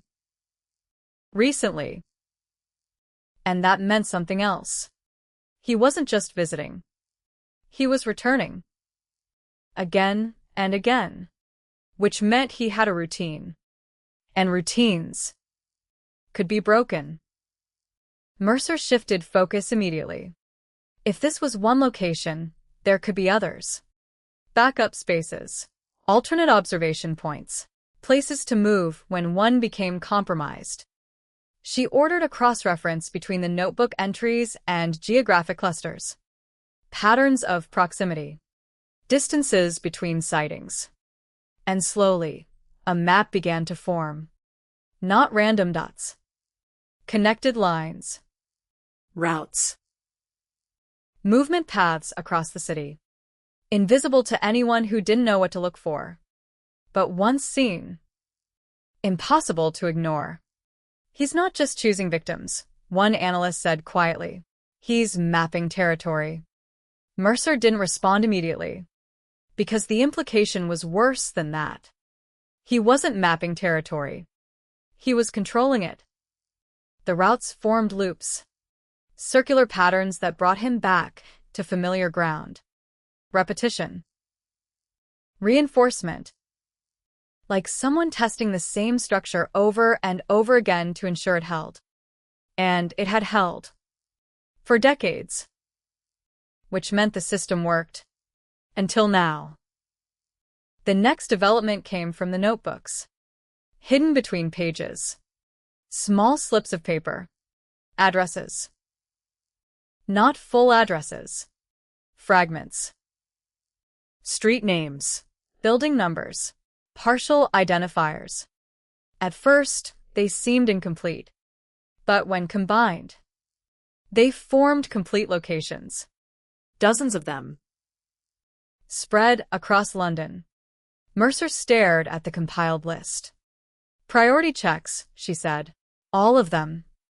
Teams moved out before dawn. Quietly. No public alerts. Because panic would scatter everything. And Mercer needed him focused. Confident. The first address was empty. The second, occupied, but nothing unusual. The third, a storage unit. Rented under a false name. Paid in cash. Inside. More photographs. More notebooks. But also something new. Clothing. Dark coats. Similar style. Different sizes. Carefully preserved. Labeled. Not by name. By date. Mercer felt something shift again. Because this wasn't just one person adapting over time. This was preparation. For continuity. For replacement. For succession. The coats weren't stored randomly. They were organized. Like equipment. Like tools. Which meant they were meant to be used. Again. And again. And again. Get me fiber analysis, she said. And DNA. Forensics moved quickly. Hours later, the first results came back. Multiple DNA profiles. Not one. Not two. Several. Overlapping. Intermixed. Used in the same space. On the same objects. Which confirmed it. This wasn't a single predator stretching across decades. This was a chain. A system. Passed from one to another. Refined. Continued. Mercer closed her eyes briefly. Because that explained everything that hadn't made sense. The unchanged pattern. The consistent behavior. The absence of aging. It wasn't the same man. It was the same method. The same role. And somewhere, there were others. The investigation escalated immediately. What had begun as a reopened cold case was now classified internally as an active, organized threat. Not public. Not yet. Because the moment the city knew, the pattern would disappear again. And Mercer couldn't allow that. She returned to the original room in the abandoned building. Stood again in that controlled space. But this time, she wasn't looking at it as evidence. She was looking at it as communication. Because if he had allowed them to find this, then he expected them to understand something. Her eyes moved to the wall. The photographs pinned in sequence. Oldest to newest. A timeline. A story. And at the end, a gap. An empty space. Deliberate. Reserved. For what came next. He's planning another one, she said. No one questioned it. Because the evidence didn't suggest possibility. It suggested inevitability. The team cross-referenced the notebook again. The recent entries. The ones not yet marked. Not crossed out. Not circled. Just waiting. One name stood out. No prior incidents. No reports. No alerts. Which made her different. Untouched. Unaware. Perfect. Mercer made the decision quickly. Surveillance would be tighter. Closer. But invisible. No contact this time. No warning. Because warning had changed the pattern before. And this time, they needed it unchanged. Thursday approached again. The same weight settled over the operation. The same quiet tension. 9 p.m. Units in position. Eyes on every angle. 9:14. Nothing. 9:19. A shift. Familiar now. Recognizable. 9:22. He appeared. Not under the streetlight this time. Closer. Across the road. In shadow. But visible. Watching. Always watching. Mercer monitored from a nearby vehicle. Every movement fed into her earpiece. Every second stretched. 9:25. The target approached the building. Unaware. Routine intact. 9:26. He moved. Faster this time. Not rushed. But more direct. More confident. He reached the door. And didn't stop. Didn't hesitate. He followed her inside. The door closed behind them. Silence. No sound from within. No signal. Nothing. Go, Mercer ordered. Units moved instantly. Crossing the street. Entering the building. Weapons drawn. Steps controlled. Fast. Precise. They reached the stairwell. Second floor. Door. Closed. Mercer pushed it open. Inside. The woman stood near the center of the room. Unharmed. Confused. Alone. No sign of him. No second exit. No open windows. Nothing. He had been there. Seconds earlier. And now. Gone. Again. But this time, something was different.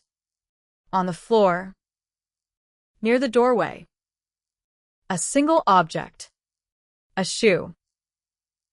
Not hers. Not dropped. Not kicked off. Placed. Mercer stared at it. The memory hit instantly. Margaret Hale. 1975. The same detail. The same message. Not repetition. Recreation. He wasn't just continuing the pattern. He was echoing it. Reinforcing it.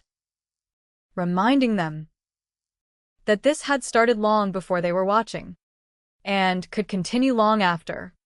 Mercer crouched slowly, eyes fixed on the shoe, because now she understood something she hadn't before. This wasn't about the victims. Not entirely. This was about control. About proving presence. About showing that even when watched, even when hunted, he could still step into their world and leave behind exactly what he wanted. No more. No less. And somewhere beyond their reach, in another room, Another building. Another carefully chosen location. Someone was already writing the next entry. Waiting. For Thursday. For the moment between 9 o'clock and 9:30. For the door to open. For the routine to hold. Because the system wasn't broken. It had simply adjusted. And now, it was watching them. The same way they were watching it. The shoe changed the tone of the investigation. Not because it was new, but because it wasn't. It was the same detail, the same placement, the same quiet signature that had appeared decades earlier, untouched by time, untouched by fear. Margaret Hale, 1975. One shoe. Placed. Now, again. Not coincidence. Not imitation. Communication. Mercer stood in the doorway of the flat, staring at it while officers moved around her, checking rooms that had already been checked, calling out observations that didn't matter. Because the only thing that mattered was the message. He had followed her inside. He had stood in that room. He had been within reach. And then he had left. On his own terms. No struggle. No trace. Just a mark. The same mark he had left nearly 50 years earlier. It wasn't escalation. It was confirmation. I'm still here. Mercer didn't speak for a long moment.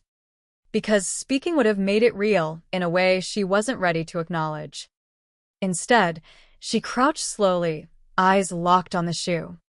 Leather. Men's. Different size than the original case. But placed in the exact same way. Angle. Distance from a threshold. Precision. It wasn't symbolic. It was exact. Which meant he had studied the original. Or he had been part of it. That thought lingered longer than the others. Because it bridged the gap between past and present in a way nothing else had. If this wasn't just repetition, then this was continuity. Direct continuity. Mercer stood. Bag it, she said quietly. Forensics moved in. Careful. Controlled. Because if there was anything on that object, anything at all, it could change everything. The woman in the flat was escorted out, shaken but unharmed. She kept repeating the same sentence. I didn't see anyone. And that was the problem. Because he hadn't needed to be seen. He had moved within seconds. Inside. Out. Without a sound loud enough to register as threat. Which meant his method wasn't force. It was absence. He didn't take. He removed. Quietly. Completely. The team reviewed the timeline again. 9:25 entry. 9:26 he followed. 9:27 units entered the building. Less than 60 seconds. That was all he needed. Less than a minute to step into a space, control it, and leave without detection. Mercer returned to the operational center. The walls were filled now. Photographs. Maps. Timelines layered over each other like overlapping shadows. But now there was something new. A shift in behavior. Before, he had stayed outside. Watched from a distance. Selected. Now. He had entered. He had crossed the boundary. Not just physically. Psychologically. Because that changed the risk. Not just for victims. For the investigation itself. He's testing us, one officer said. Mercer didn't disagree. But she saw it differently. He's not testing, she replied. He's demonstrating. Because everything he had done so far, the room in the abandoned building, the photographs, The notebooks. The reappearance under surveillance. The smile. The entry. The shoe. None of it had been necessary. None of it had helped him remain hidden. If anything, it increased exposure. Which meant exposure wasn't the concern. Control was. He wanted them to see, To follow. to understand. But never fully. Mercer shifted strategy again. If he was communicating, then they needed to listen differently. Not for what he showed, but for what he didn't. She returned to the notebooks. Read them again. Slower. Line by line. Not just names and times, but notes. Small observations written in margins. Patterns within patterns. Routine intact. No deviación. Predictable. The same words repeated, over and over, until one entry broke the pattern. Deviation observed. Only once. Single instance. Dated 1973. Elise Turner. Mercer pulled the full file. Reread every report. Every statement. And then she found it. A detail buried in a secondary witness account. Elise had returned home earlier than usual that night. Unexpected. Unscheduled. Which meant he hadn't predicted it. He had adjusted. And yet, she still disappeared. Mercer leaned back slowly, because that changed something fundamental. He didn't require perfection. He required proximity, control within uncertainty, which meant his strength wasn't just planning. It was adaptability. The same adaptability they had just witnessed. The shift from watching to entering. From distance to contact. Which meant the next step would be different again. The forensic results from the shoe came in late. Mercer read them alone. Because she already knew what they would say. Multiple DNA profiles. Partial. Degraded. But enough to confirm. More than one individual had handled similar objects. Not a single identity. A chain. Again. The same conclusion. Different evidence. And then, one match. Not complete. Not definitive. But partial alignment with a record from 1980. A man arrested for trespassing. Released. No follow-up. Name, Daniel Vane. Mercer froze. Because the surname wasn't new. Thomas Vane. 1960s, 70s. Now. Daniel. 1980. Timeline overlapping. Connection not proven. But not random. Mercer pulled the record. The image was old. Faded. But visible. And something about the posture. The way he stood in the frame. Still. Composed. Unreactive. It echoed something. Not a face. Not clearly. But a presence. The same presence captured in the photographs. She placed the image beside the surveillance still from the modern footage. Not identical. Not provable. But close enough to unsettle. Because if the connection was real, then this wasn't just a method passed down. It was a lineage. A continuation through blood. Or training. Or something else entirely. The implications widened. Because now, they weren't tracking one individual. Or even a group. They were tracking something that sustained itself. Across decades. Without breaking pattern. Without losing control. Mercer stood again in front of the board. Everything connected now. Not cleanly. Not completely.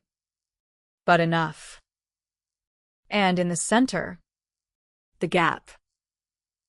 the next event. Still waiting. Thursday was coming again. And this time, they couldn't wait for him. They had to force movement. Force decision. Because passive observation had given him control. And control was the one thing he never lost. Change the pattern, Mercer said. The room went still. Because that meant risk. Real risk. We break routine, she continued. We create deviation. Because if he relied on predictability, then unpredictability would expose him. Or force him to act differently. Either way, he would show something new. And new meant vulnerable. The plan formed quickly. Controlled variables. Shifts in timing. Altered movements. Subtle. But enough. The target wouldn't follow her usual path. Wouldn't enter at the same time. Wouldn't behave as expected. Everything would be slightly off. Not enough to alarm him, but enough to disrupt precision. Thursday arrived. 9 p.m. Position set. Eyes watching. 9:15. The deviation began. The target delayed her return. 5 minutes. Then 7. Then 10. Unpredictable. Unstable. 9:22. No figure. 9:25. Still nothing. For the first time, the pattern broke. But then, 9:28. Movement. Not under the streetlight. Not across the street. Closer. Inside the perimeter. He had adapted. Faster than expected. Closer than before. Watching from within. The same shift they had feared. Mercer's voice came through calm. Hold. Because this was the reaction. The real one. Not the performance. Not the demonstration. The adjustment. And somewhere in that adjustment, there would be a mistake. For the first time, he was reacting.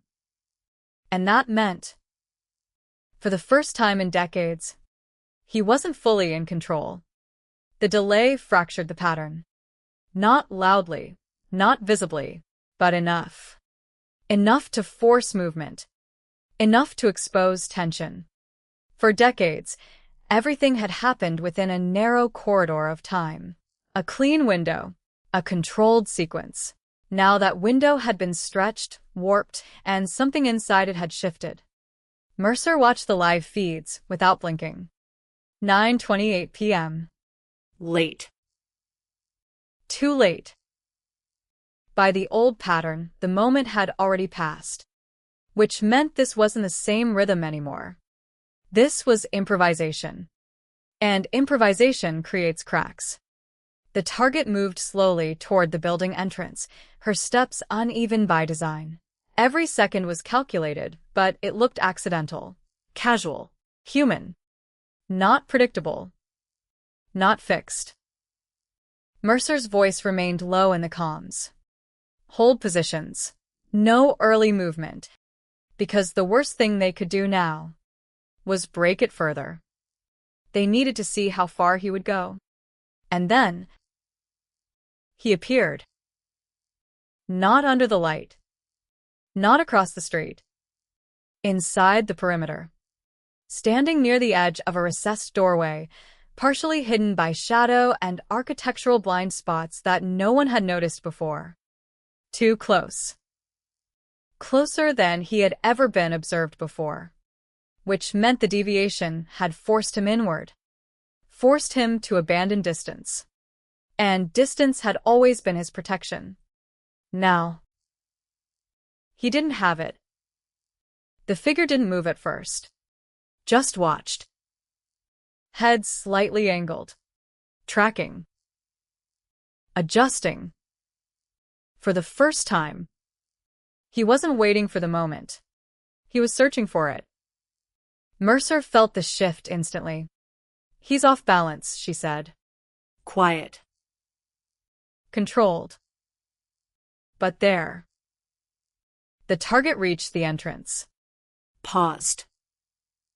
Fumbled for keys. Another delay. Another break in rhythm. The door opened. And she stepped inside. But this time, she didn't close it immediately. A gap. 3 seconds. 4. 5. Then closed. The figure moved. Not smooth. Not as measured as before. A fraction faster. A fraction sharper. And that fraction was everything. Because it wasn't control. It was reaction. Units tightened. No one spoke. Because this was the moment they had been waiting for. Not the pattern. The break in it. The figure reached the door. Paused. Hand hovered near the handle. Not touching. Calculating. Something had changed. Something didn't align. The delay. The hesitation. The deviation. It was enough. He stepped back.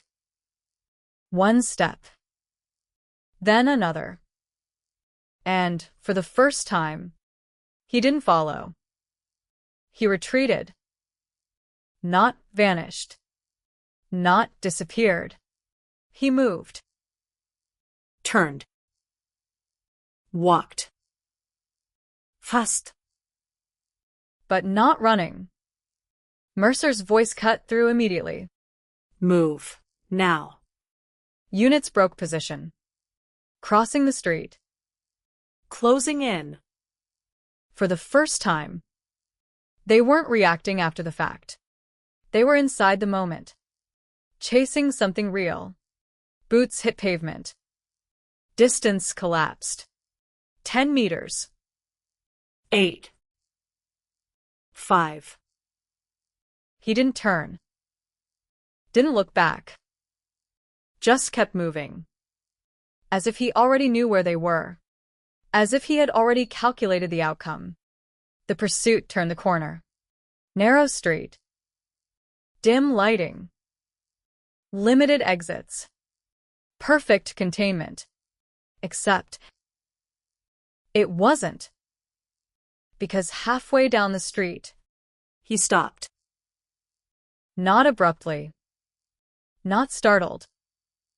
Deliberately. He turned. Faced them. Fully. For the first time. No shadow covering his face. No distance. No abstraction. Just him. Calm. Unshaken. Watching them. The same way he had watched everyone else. Mercer arrived seconds later. Eyes locked. Everything narrowed. Years of silence. Decades of absence. Now. Standing in front of her. Real. But something was wrong. Not physically. Not visibly. Something deeper. Because there was no urgency in him. No fear. No calculation of escape. He wasn't trying to get away. He was choosing to stay. For a moment. Just long enough. Don't move, an officer shouted. He didn't. Didn't resist. Didn't react. Just stood there. And then he smiled again. Not the same as before. Not subtle. Whiter. Colder. intentional. And he spoke. First time. Voice low. Controlled. You're early. The words landed harder than anything else, because they confirmed it. He knew the pattern. He knew the timing. He knew the deviation, which meant he had seen it before it happened, or understood it the moment it shifted. Mercer stepped forward. Who are you? No response. Just that same calm expression. Then, a second voice. Behind him. From the shadows further down the street. Another figure. Stepping into view. Same posture. Same stillness. Same presence. 2. The realization hit instantly. Not one. Never one. The first man didn't move. Didn't turn. Didn't acknowledge the second. But they were connected. Perfectly aligned. Like mirrored reflections. And then, a third movement. Above. A window. Second floor. A silhouette. Watching. Still. Silent. The street changed in that moment. Not a chase. Not an arrest. A demonstration. 3 positions. Ground. Rear. Above. Coverage. Control. Complete. Mercer felt it settle. The truth she had been circling since the beginning. This wasn't a lone operator. This wasn't even a chain. It was a structure. Organized. Layered. Practiced. And they weren't reacting to the investigation. They were incorporating it. Adapting in real time. Using presence as communication. The first man took a single step back. Then another. Slow. Measured. The second did the same. The silhouette in the window didn't move. But it didn't need to. Because the message was already clear. They could be anywhere. At any level. At any moment. Hold them, an officer shouted. But Mercer didn't move. Because she understood something the others didn't yet. This wasn't capture. This was display. And displays end on their own terms. The first man turned. Walked into the darkness. The second followed. The silhouette vanished from the window. Units moved forward. But the space collapsed again. Corners led to emptiness. Doors led to locked rooms. Streets led to nothing. Gone. All of them. As if they had never been there. Silence returned. Heavy. Unanswered. But not empty. Because now, the pattern had changed completely. It wasn't about individuals anymore. It was about positions. Roles. A system that could expand. Contract. Shift. Without breaking. Mercer stood in the middle of the street, breathing steady. Not shocked. Not confused. Focused. Because now she knew they weren't chasing a man. They were inside something much larger. Something that didn't need to hide anymore. Because it had already proven it could step into the light and disappear again whenever it chose. The street emptied, but the feeling didn't. It stayed. Clinging to the brickwork, the pavement, the thin air between streetlights. 3 positions, 3 figures, 1 message. They had never been alone. Mercer didn't speak as the team regrouped. Radios crackled. Footsteps echoed. Officers checked doors that led nowhere and windows that revealed nothing. The city swallowed the moment as if it had practiced the motion for years. Because it had. Perimeter's clear, someone said, but the words meant nothing. Clear of what? They hadn't been chasing bodies anymore. They had been chasing alignment, a configuration that appeared, held, and dissolved with precision. Mercer replayed the positions in her mind. Ground, rear, above. Coverage. Not improvised, not accidental. Trained. She turned slowly, mapping the angles from memory. Where the first man stood, the line of sight he held. Where the second had emerged, sealing the retreat. The window, elevated, dominant, silent. 3 points created a triangle. A controlled space. A contained moment. A demonstration. They weren't cornered, Mercer said quietly. They built the corner. No one answered. Because that explained everything. The retreat hadn't been escape. It had been closure. The team returned to operations with something new pressing against every decision. Certainty. Not of identity. Not of motive. But of structure. This was organized. Layered. Intentional. And, more importantly, repeatable. Mercer ordered immediate expansion of the analysis. Not individuals. Positions. She had analysts reconstruct every known sighting, every photograph, every surveillance clip, not focusing on the figure but on placement. Where he stood. What angles he held. What space he controlled.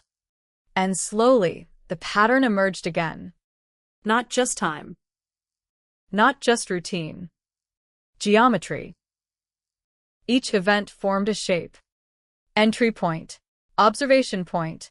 Exit control. Different streets. Different buildings. Same configuration. Sometimes 2 points. Sometimes 3. Never random. Always sufficient. Like a system optimizing itself. The realization shifted everything. This wasn't a man following victims. It was a system controlling environments. The victims were variables. Mercer stood before the board as lines began to connect across the map. Red markers forming triangles across boroughs. Some overlapping. Some isolated. All precise. They don't need the same people, she said. They need the same positions. Which meant removing one individual wouldn't stop anything. The structure would remain. Adapt. Replace. Continue. The forensic teams returned from the abandoned building with more than expected. Hidden compartments. Secondary storage. And, beneath the floorboards, a sealed container. Inside. Audio tapas. Dozens. Labeled. Dates spanning decades. Reeves era. Before Reeves. After. Mercer didn't hesitate. Playback began immediately. The first tape crackled to life. Static. Then, a voice. Male. Calm. Measured. Not rushed. Subject returns at 21:06. No deviación. Entry confirmed. A pause. A shift in tone, not emotional, but observational. Position 1 established. Position 2 pending. Silence. Then, entry complete. The tape ended. No names. No details beyond movement. But the language.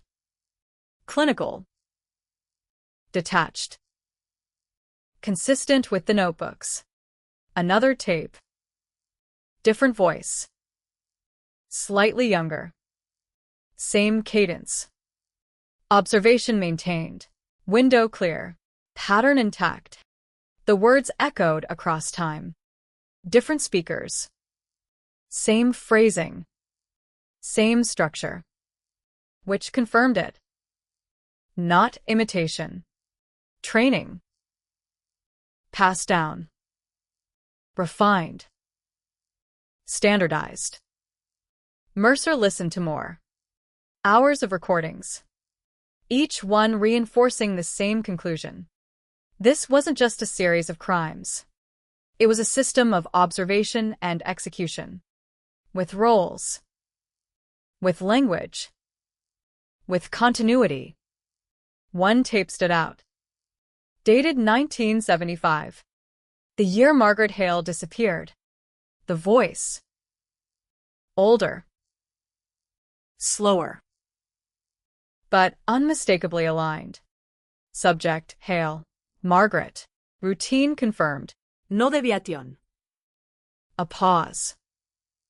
Longer than the others. Position 1 active. Another pause. Then. Position 2 active. Silence. And then. Proceed. The tape ended abruptly. No after más. No explanación. Just that final word. Proceed. Mercer closed her eyes briefly. Because that word connected everything. Not an action. An instruction. Which meant someone gave it. And someone followed it. Command. Execution. Structure. The investigation pivoted again. Now they weren't just identifying watchers. They were identifying roles. Who observed? Who decided? Who acted? And, more importantly, where those roles originated. Because systems like this don't appear spontaneously. They're built. Maintained. Protected. Mercer returned to the street where the confrontation had occurred. Not as a scene. As a blueprint. She walked the angles. Measured distances. Counted steps. Because if they had constructed that space once, they could construct it again. And if they could predict the shape, they could disrupt it. But disruption wasn't enough. They needed to break it. Which meant forcing it into a position it couldn't control. Thursday approached again. The city unaware. The pattern alive beneath it. But this time, Mercer didn't wait. She initiated a reversal. Instead of protecting targets, they became bait. Not individually. Collectively. Multiple deviations. Multiple locations. Simultaneous. Breaking the geometry. Overloading the system. If they required structure, then chaos would force exposure. Teams spread across the mapped triangles. Each one altering variables. Different times. Different entries. Different behaviors. Not one disruption. Many. 9 p.m. The city moved. 9:10. No alignment. 9:15. No presence. 9:20. The first sighting. One figure. Alone. Not positioned correctly. Not aligned. Watching. But uncertain. 9:22. Another sighting. Different location. Another figure. Again. Alone. No triangle. No coverage. The system was splitting. For the first time. It wasn't synchronized. Mercer felt the shift immediately. They're not coordinated, she said. Because coordination required control. And control required predictability. And predictability was gone. 9:24. Movement accelerated. Figures appearing across multiple locations. Not still. Not composed. Moving. Adjusting. Searching for alignment that no longer existed. The calm was gone. Replaced by urgency. Not panic, but pressure. The system was trying to rebuild itself. In real time. And failing. Mercer gave the order. Move on all positions. Units advanced simultaneously. Not chasing one. Chasing many. Breaking isolation. Forcing contact. One figure was intercepted near a junction. He didn't run.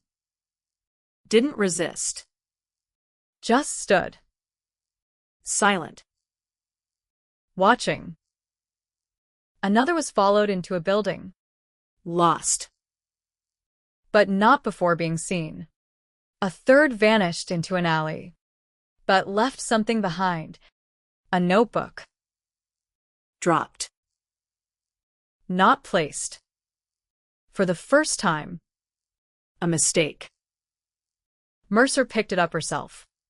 Opened it. Pages filled. Same structure. Same notes. But at the end, incomplete. Entries cut off midline. As if interrupted. As if something had broken the flow. She closed it slowly. Because now, they had something new. Not control. Not demonstration. Disruption. And systems built on control don't tolerate disruption. They react. They tighten. Or they collapse. And somewhere in London, beneath the noise, beneath the movement, beneath the illusion of normal life, something was reacting for the first time in 50 years. Not adapting. Not demonstrating. Reacting. And reaction creates exposure. Which meant, for the first time since 1975, they were close. Closer than ever before. Not to a man. Not to a face. But to the system itself. And systems can be broken. The notebook felt different in Mercer's hands. Not because of what it contained, but because of how it had been left behind. Every other object in this case, every shoe, every photograph, every entry, had been placed with precision, controlled, intentional, nothing accidental. This was dropped. A fracture in behavior. Small. But undeniable. Mercer stood in the alley where it had been recovered, the noise of the city muted behind the walls of brick and shadow. Officers moved around her, marking the scene, cataloging, speaking in low voices that carried no weight. Because the moment had already passed. And yet, it hadn't. Not completely. Because something had slipped. For the first time, they had forced an error. She opened the notebook again. The final page. Incomplete. Ink trailing off mid-sentence. Position too unstable. Nothing after. No correction. No completion. Just interruption. Mercer traced the line with her eyes, not touching it, just following the shape of the break. Because breaks reveal pressure. And pressure reveals limits. He hadn't finished the entry. Which meant he hadn't had time. Which meant something had disrupted him. Not fear. Not panic. Interruption. External. Unexpected. Which aligned with the operation. Multiple disruptions. Multiple locations. Too many variables. The system had stretched. And something inside it had snapped. Not fully. Not permanently. But enough. Mercer closed the notebook and turned back toward the street. Track everything within a 5-minute window, she said. Every movement, every camera. I want overlap. Because somewhere in those 5 minutes, there would be something new. Something unplanned. The analysts worked fast. Feeds pulled. Timelines layered. Moments reconstructed second by second. And then, a sequence. Not clear. Not clean. But enough. At 9:23 p.m., the figure who dropped the notebook had been in position. Aligned. Still. At 9:24, he shifted. Not toward the target. Away. At 9:25, another figure entered frame. Closer. Unplanned. Approaching from the wrong angle. Breaking the geometry. For a moment, they overlapped. Two positions occupying the same line. Interference. The first figure hesitated. A fraction. But enough. And then, he moved. Fast. Not controlled. Not measured. Leaving behind the notebook, Mercer stared at the sequence. Because that was it. The error. Not human weakness. System collision. Two roles misaligned. Two positions intersecting when they shouldn't. Which meant they weren't perfectly synchronized. Not anymore. And that meant communication had broken down. Or been interrupted. The idea spread quickly through the team. If the system relied on coordination, then disrupting communication would fracture it further. But communication wasn't visible. no radios. No signals. No direct contact observed. Which meant it was embedded. Subtle. Prearranged. Predictable. And now, disrupted. Mercer returned to the audio tapes. Listened again. Not for content. For pattern. Pauses. Timing. The rhythm of speech. And then she heard it. Between entries. A gap. Consistent. Exactly 3 seconds. Before certain instructions. Before certain transitions. Not random. Not natural. Deliberate. A signal. Embedded in silence. 3 seconds. She cross-referenced with the surveillance data.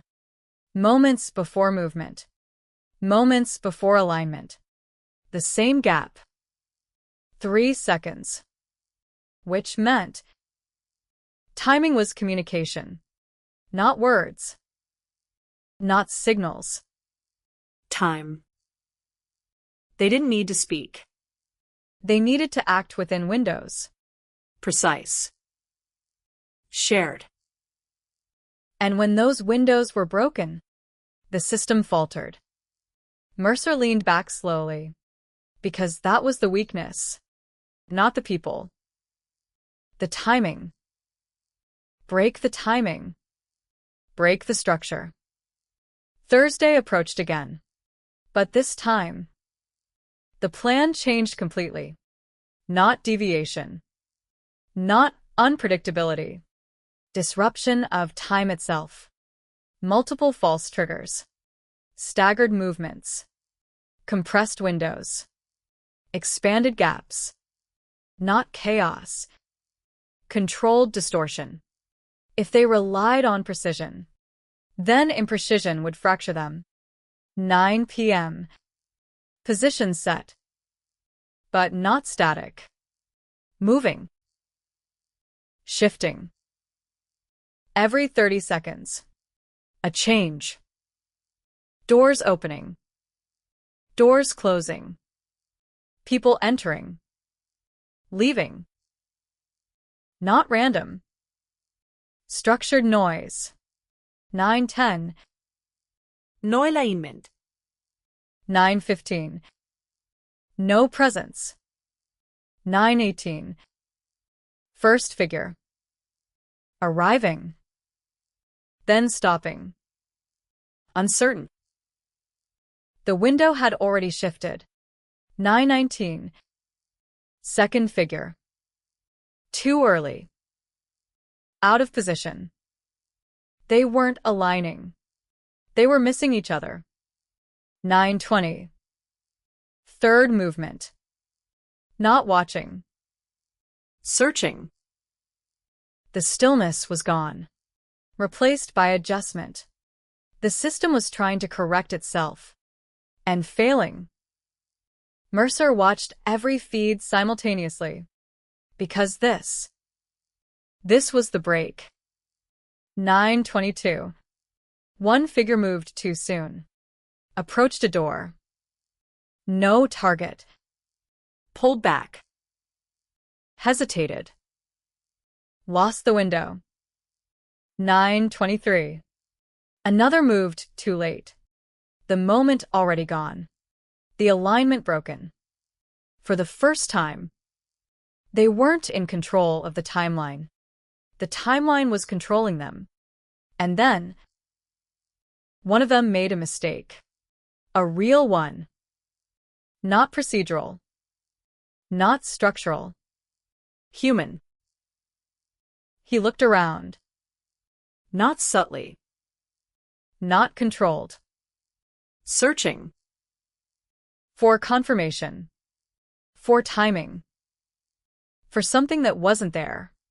And in that moment, he was visible. Not a shadow. Not a presence. A man. Uncertain. Exposed. Move, Mercer said. Units converged. Fast. Precise. No hesitation. The figure reacted. Late. Too late. He turned. Tried to retreat. But the space had closed. No clean exit. No prepared path. Because the system hadn't built one. He had relied on timing. And timing had failed. They closed in. 5 meters. 3. 1. Hands on him. Real. Solid. Resisting. But not escaping. For the first time. Contact. Actual contact. He didn't fight hard. Didn't panic. But something in him had shifted. Not fear. Disruption. He had been removed from the system. And without it, he wasn't the same. Mercer stepped forward. Looked directly at him. No sado. No distance. No control. Just a man. Breathing. Watching. And then, he spoke. Not calm. Not measured. Different. You changed it. Not a question. A statement. Mercer held his gaze. Yes. A pause. Then, a slight shake of his head. Not disbelief. Recognition. As if something had finally been understood. And then, one more sentence. Quiet. Almost regretful. Now they'll change it too. The words hung in the air. Heavy. Unavoidable. Because he wasn't the system. He was part of it. And removing one part wouldn't stop anything. It would force adaptation. Again. Mercer stepped back as officers secured him, because she knew this wasn't the end. It wasn't even close. It was a shift. Another phase. Because somewhere else, someone was already watching, already adjusting, already rewriting the pattern. And the system was still alive. The arrest should have ended it. That's what everyone expected. One man removed from the structure. One link broken. One chain interrupted. In any conventional investigation, that would have been enough to collapse what remained.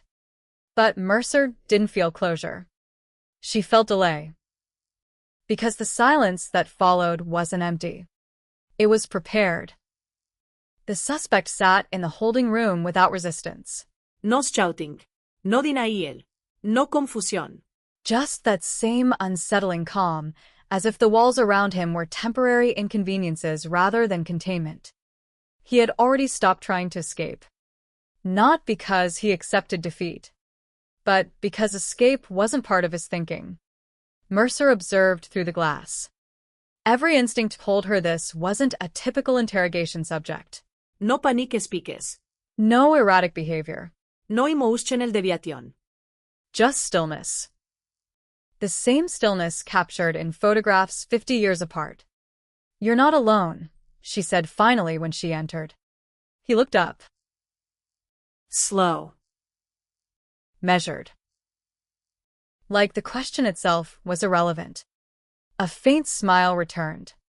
Smaller than before, but familiar. No, he said. One word. Simple. Absolute.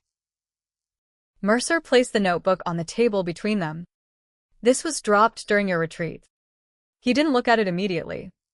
Instead, he leaned back slightly, as if considering the shape of the room rather than the object inside it. That wasn't a retreat, he said. What was it then? A pause. Not hesitation. Calibration. A correction. The word settled heavily, because correction implied control elsewhere. Outside this room. Outside this arrest. Mercer didn't react outwardly, but internally she already understood the implication. The structure hadn't failed. It had adjusted. She slid the photographs across the table. The system you've been running is compromised. At that, he finally looked down. Not surprised. Not concerned. Observing. Like reviewing a familiar document with minor edits. They weren't ready, he said. Who? No answer. Instead, a question. You think I was the first? The room tightened. Not physically. Conceptually. Because that question wasn't defensive. It was reframing. Mercer didn't respond. He continued anyway. There are always positions, he said quietly. People fill them. That's all it ever is. Positions don't operate independently, Mercer replied. A slight tilt of his head. They do when the structure survives longer than the people inside it. Silence. For the first time, the interrogation shifted. Not toward confession. Toward philosophy. Toward structure. Mercer realized something uncomfortable. He wasn't protecting himself. He was describing a system she hadn't fully mapped yet. One that didn't rely on individuals, but replacement. Continuity. Transmission. She leaned forward slightly. How many? That was the question that mattered. He looked at her for a long moment. And then, I stopped counting before I was included. The words didn't clarify. They expanded. Because inclusion meant initiation. Membership. Inheritance. Mercer felt it then. the fracture point she had been circling since the beginning. The possibility that the Watcher wasn't a singular predator, but a role passed through time. Maintained. Updated. Reassigned. Like a function within a machine that outlives any single operator. Who started it? She asked. This time, his expression changed slightly. Not fear. Not resistance. But distance. As if the answer required stepping outside himself. That's not the right question, he said. What is? He leaned forward for the first time. Close enough that the glass between them felt less like protection and more like symbolic separation. Ask what keeps it stable. The words landed differently. Because stability meant architecture. Design. Intent. Mercer's mind moved quickly. If this wasn't a chain of individuals, then removing one wouldn't matter. They would replace him. Already had replaced him. Which explained the photographs. The notebooks. The overlapping DNA profiles. The inconsistency in age. The system didn't depend on one person surviving. It depended on the roles surviving. She stepped back from the table slightly. You're telling me this continues without you? A faint nod. It continues with or without anyone, he said. You only notice it when it misaligns. Misaligns. The word again. The same as before. Structure. Position. Alignment. Not crime. Mechanism. Mercer's radio crackled outside the room. Urgent. A voice cut through. Multiple sightings. 3 locations. Simultaneous activity confirmed. She froze. Not because of surprise. Because of timing. The interrogation room felt suddenly smaller. She turned slightly toward the glass. Show me, she said. The feed appeared instantly. 3 separate streets. 3 figures. Same posture. Same stillness. Not identical man. Similar behavior.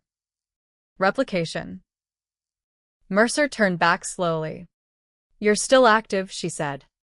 He shook his head once. No. A pause. Then. They are continuing. That was the distinction. Not denial. Separation. Mercer felt the ground shift under the entire investigation.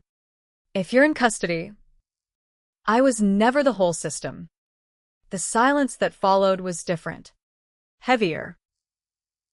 Because now the arrest didn't represent resolution. It represented substitution. The structure had already distributed itself. She walked out of the interrogation room immediately. Command center already shifting into crisis mode. Screens updated in real time. Reports stacking.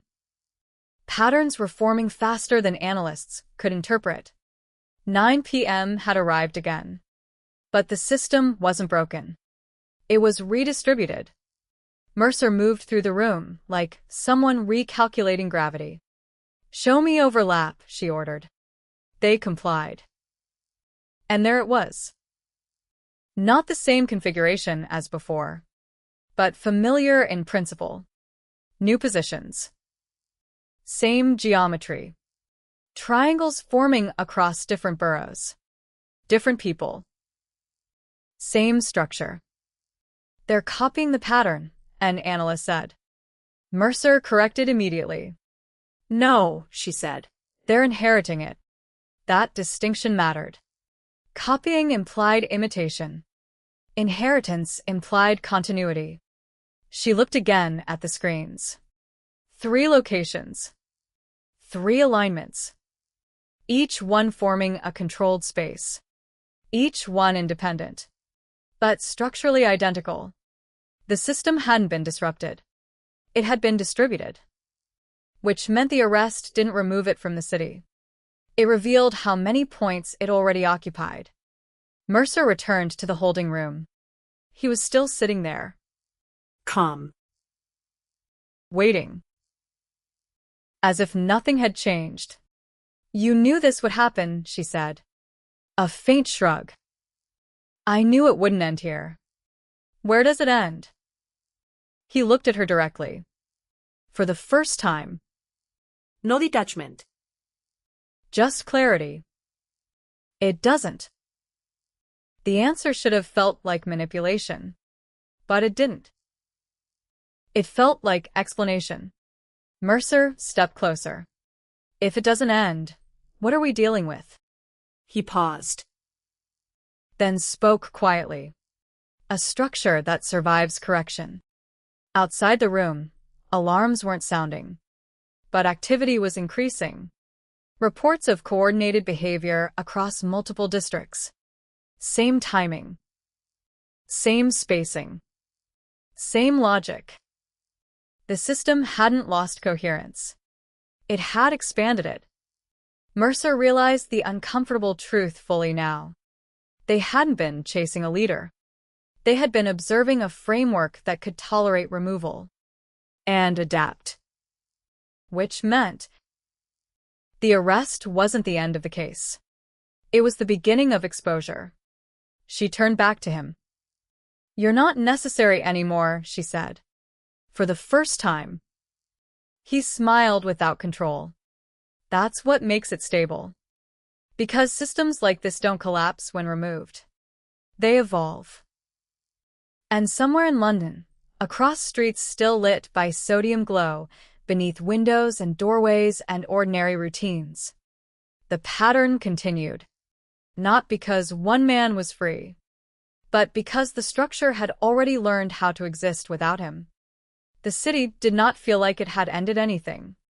Even after the arrest, even after the confession fragments, even after the structure had been exposed under pressure and pulled apart in interrogation, London still moved the same way.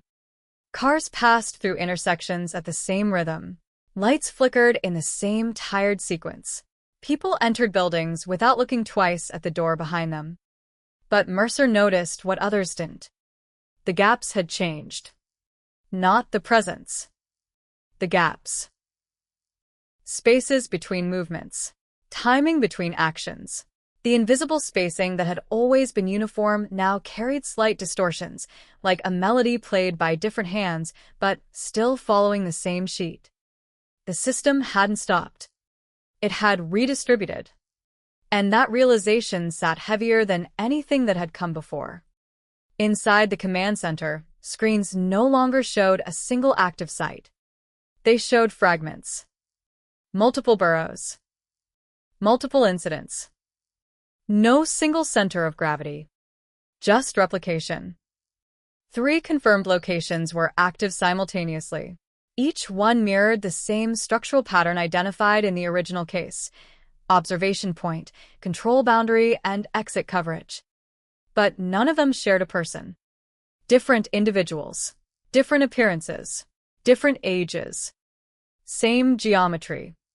Same behavior. Same timing. Mercer stood in front of the board, unmoving, watching the pattern reform itself in real time. It's not him anymore, one analyst said carefully. Mercer didn't answer immediately. Because that was the obvious interpretation. And the wrong one. No, she said finally. It never was just him. The holding room was empty when she returned. Not physically empty. Structurally empty. He was still there, but the certainty she had walked in with before was gone. The weight of him, as an endpoint, had dissolved. He looked up as she entered. You see it now, he said. It wasn't a question. Mercer stepped closer. The structure is active. A nod. Distributed, he added. That word again. Not a system that breaks. A system that spreads. She placed a file on the table. This isn't containment anymore. It's fragmentation. He looked at it briefly. Then back at her. Containment was never the point. Mercer studied him carefully. Then what was? A pause. Long enough to feel deliberate. Persistence. The word landed differently this time, because persistence implied survival beyond exposure, beyond interruption, beyond removal. Mercer felt the implication fully settle. Even if every individual in custody disappeared, the system would remain, because it was not stored in one place, not held by one person, not dependent on one mind. It existed in repetition, in training, in observation, in pattern recognition passed forward until it became instinct. She leaned forward slightly. How many are there? For the first time, he hesitated. Not in uncertainty. In scope. That's the wrong question, he repeated. Mercer didn't let it go. Then give me the right one. He looked at her steadily. How many positions exist in the city right now? Silence. Because that question was worse. Positions meant roles. Roles meant occupancy. Occupancy meant scale. She stepped back slightly, absorbing it. You're saying this is embedded. A slight nod. Infrastructure, he said quietly. The word changed everything. Infrastructure wasn't behavior. It wasn't crime. It wasn't even organization in the traditional sense. It was something maintained. Something sustained across time without needing central direction. Mercer turned toward the glass wall behind her. The command center was still moving. Reports stacking. Updates arriving. Analysts trying to map shifting incidents into a coherent system that refused to stabilize. 3 incidents became 5. Then 7. Then 12. Not escalation. Expansion. They're multiplying, someone said. Mercer corrected without turning. No. They're activating. Because multiplication suggested growth. Activation suggested latent structure. Something already present. Just not engaged. She turned back to the interrogation room. You said it continues without you, she said. A nod. Correct. So what stops it? For the first time, he didn't respond immediately. Not hesitation. Acknowledgement of weight. Then, it doesn't stop, he said. It transitions. Mercer narrowed her eyes. To what? A faint expression crossed his face. Not pride. Not satisfaction. Something closer to inevitability. To the next alignment. That phrase lingered. Alignment. Not replacement. Not leadership. Alignment.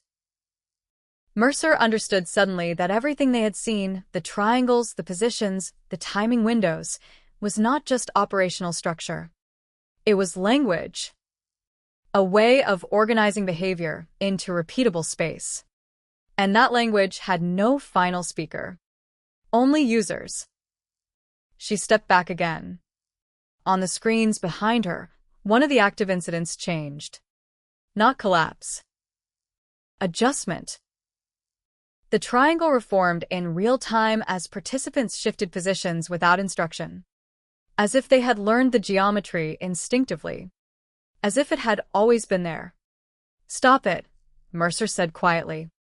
But no one moved. Because there was nothing to stop. Only something unfolding. She turned back to him. You said you weren't the system. A nod. I am not. But you understand it. Yes. Then explain it. A long pause. Then.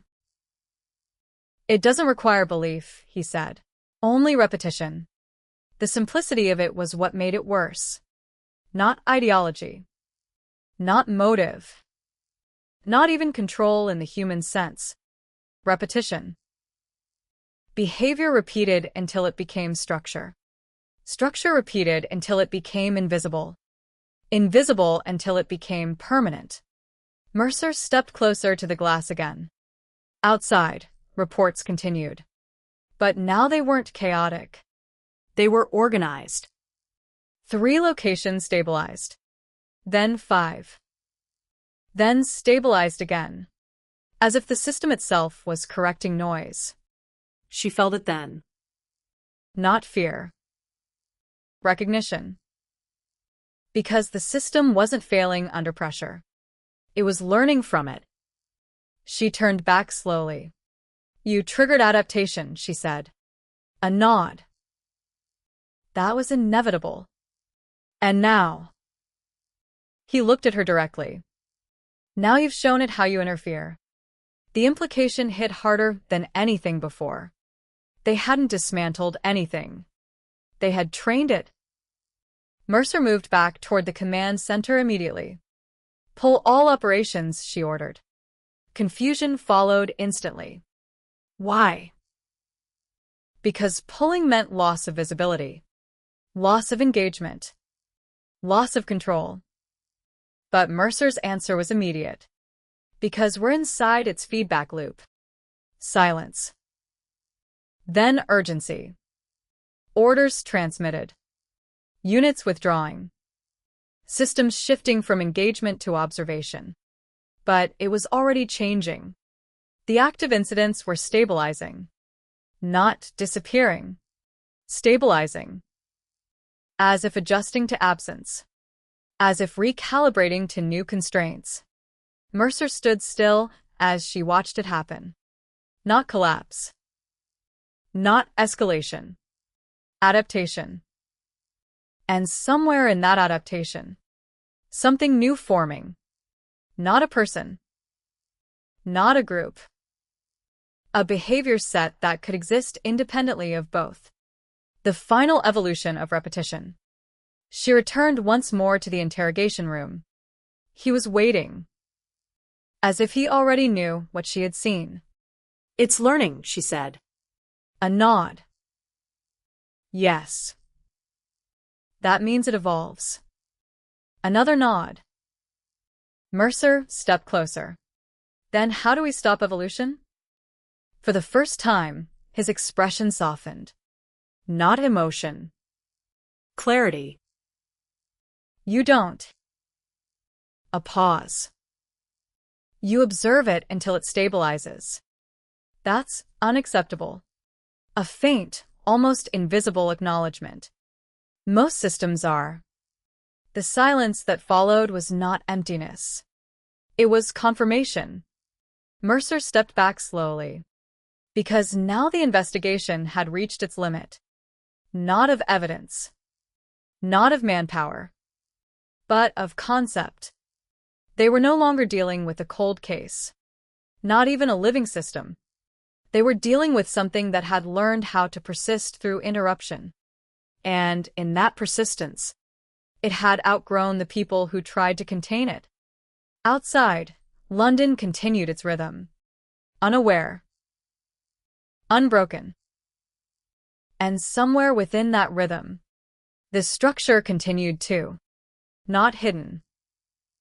Not revealed. Just present. Waiting for alignment. Always waiting. Because it didn't need to end. It only needed to continue.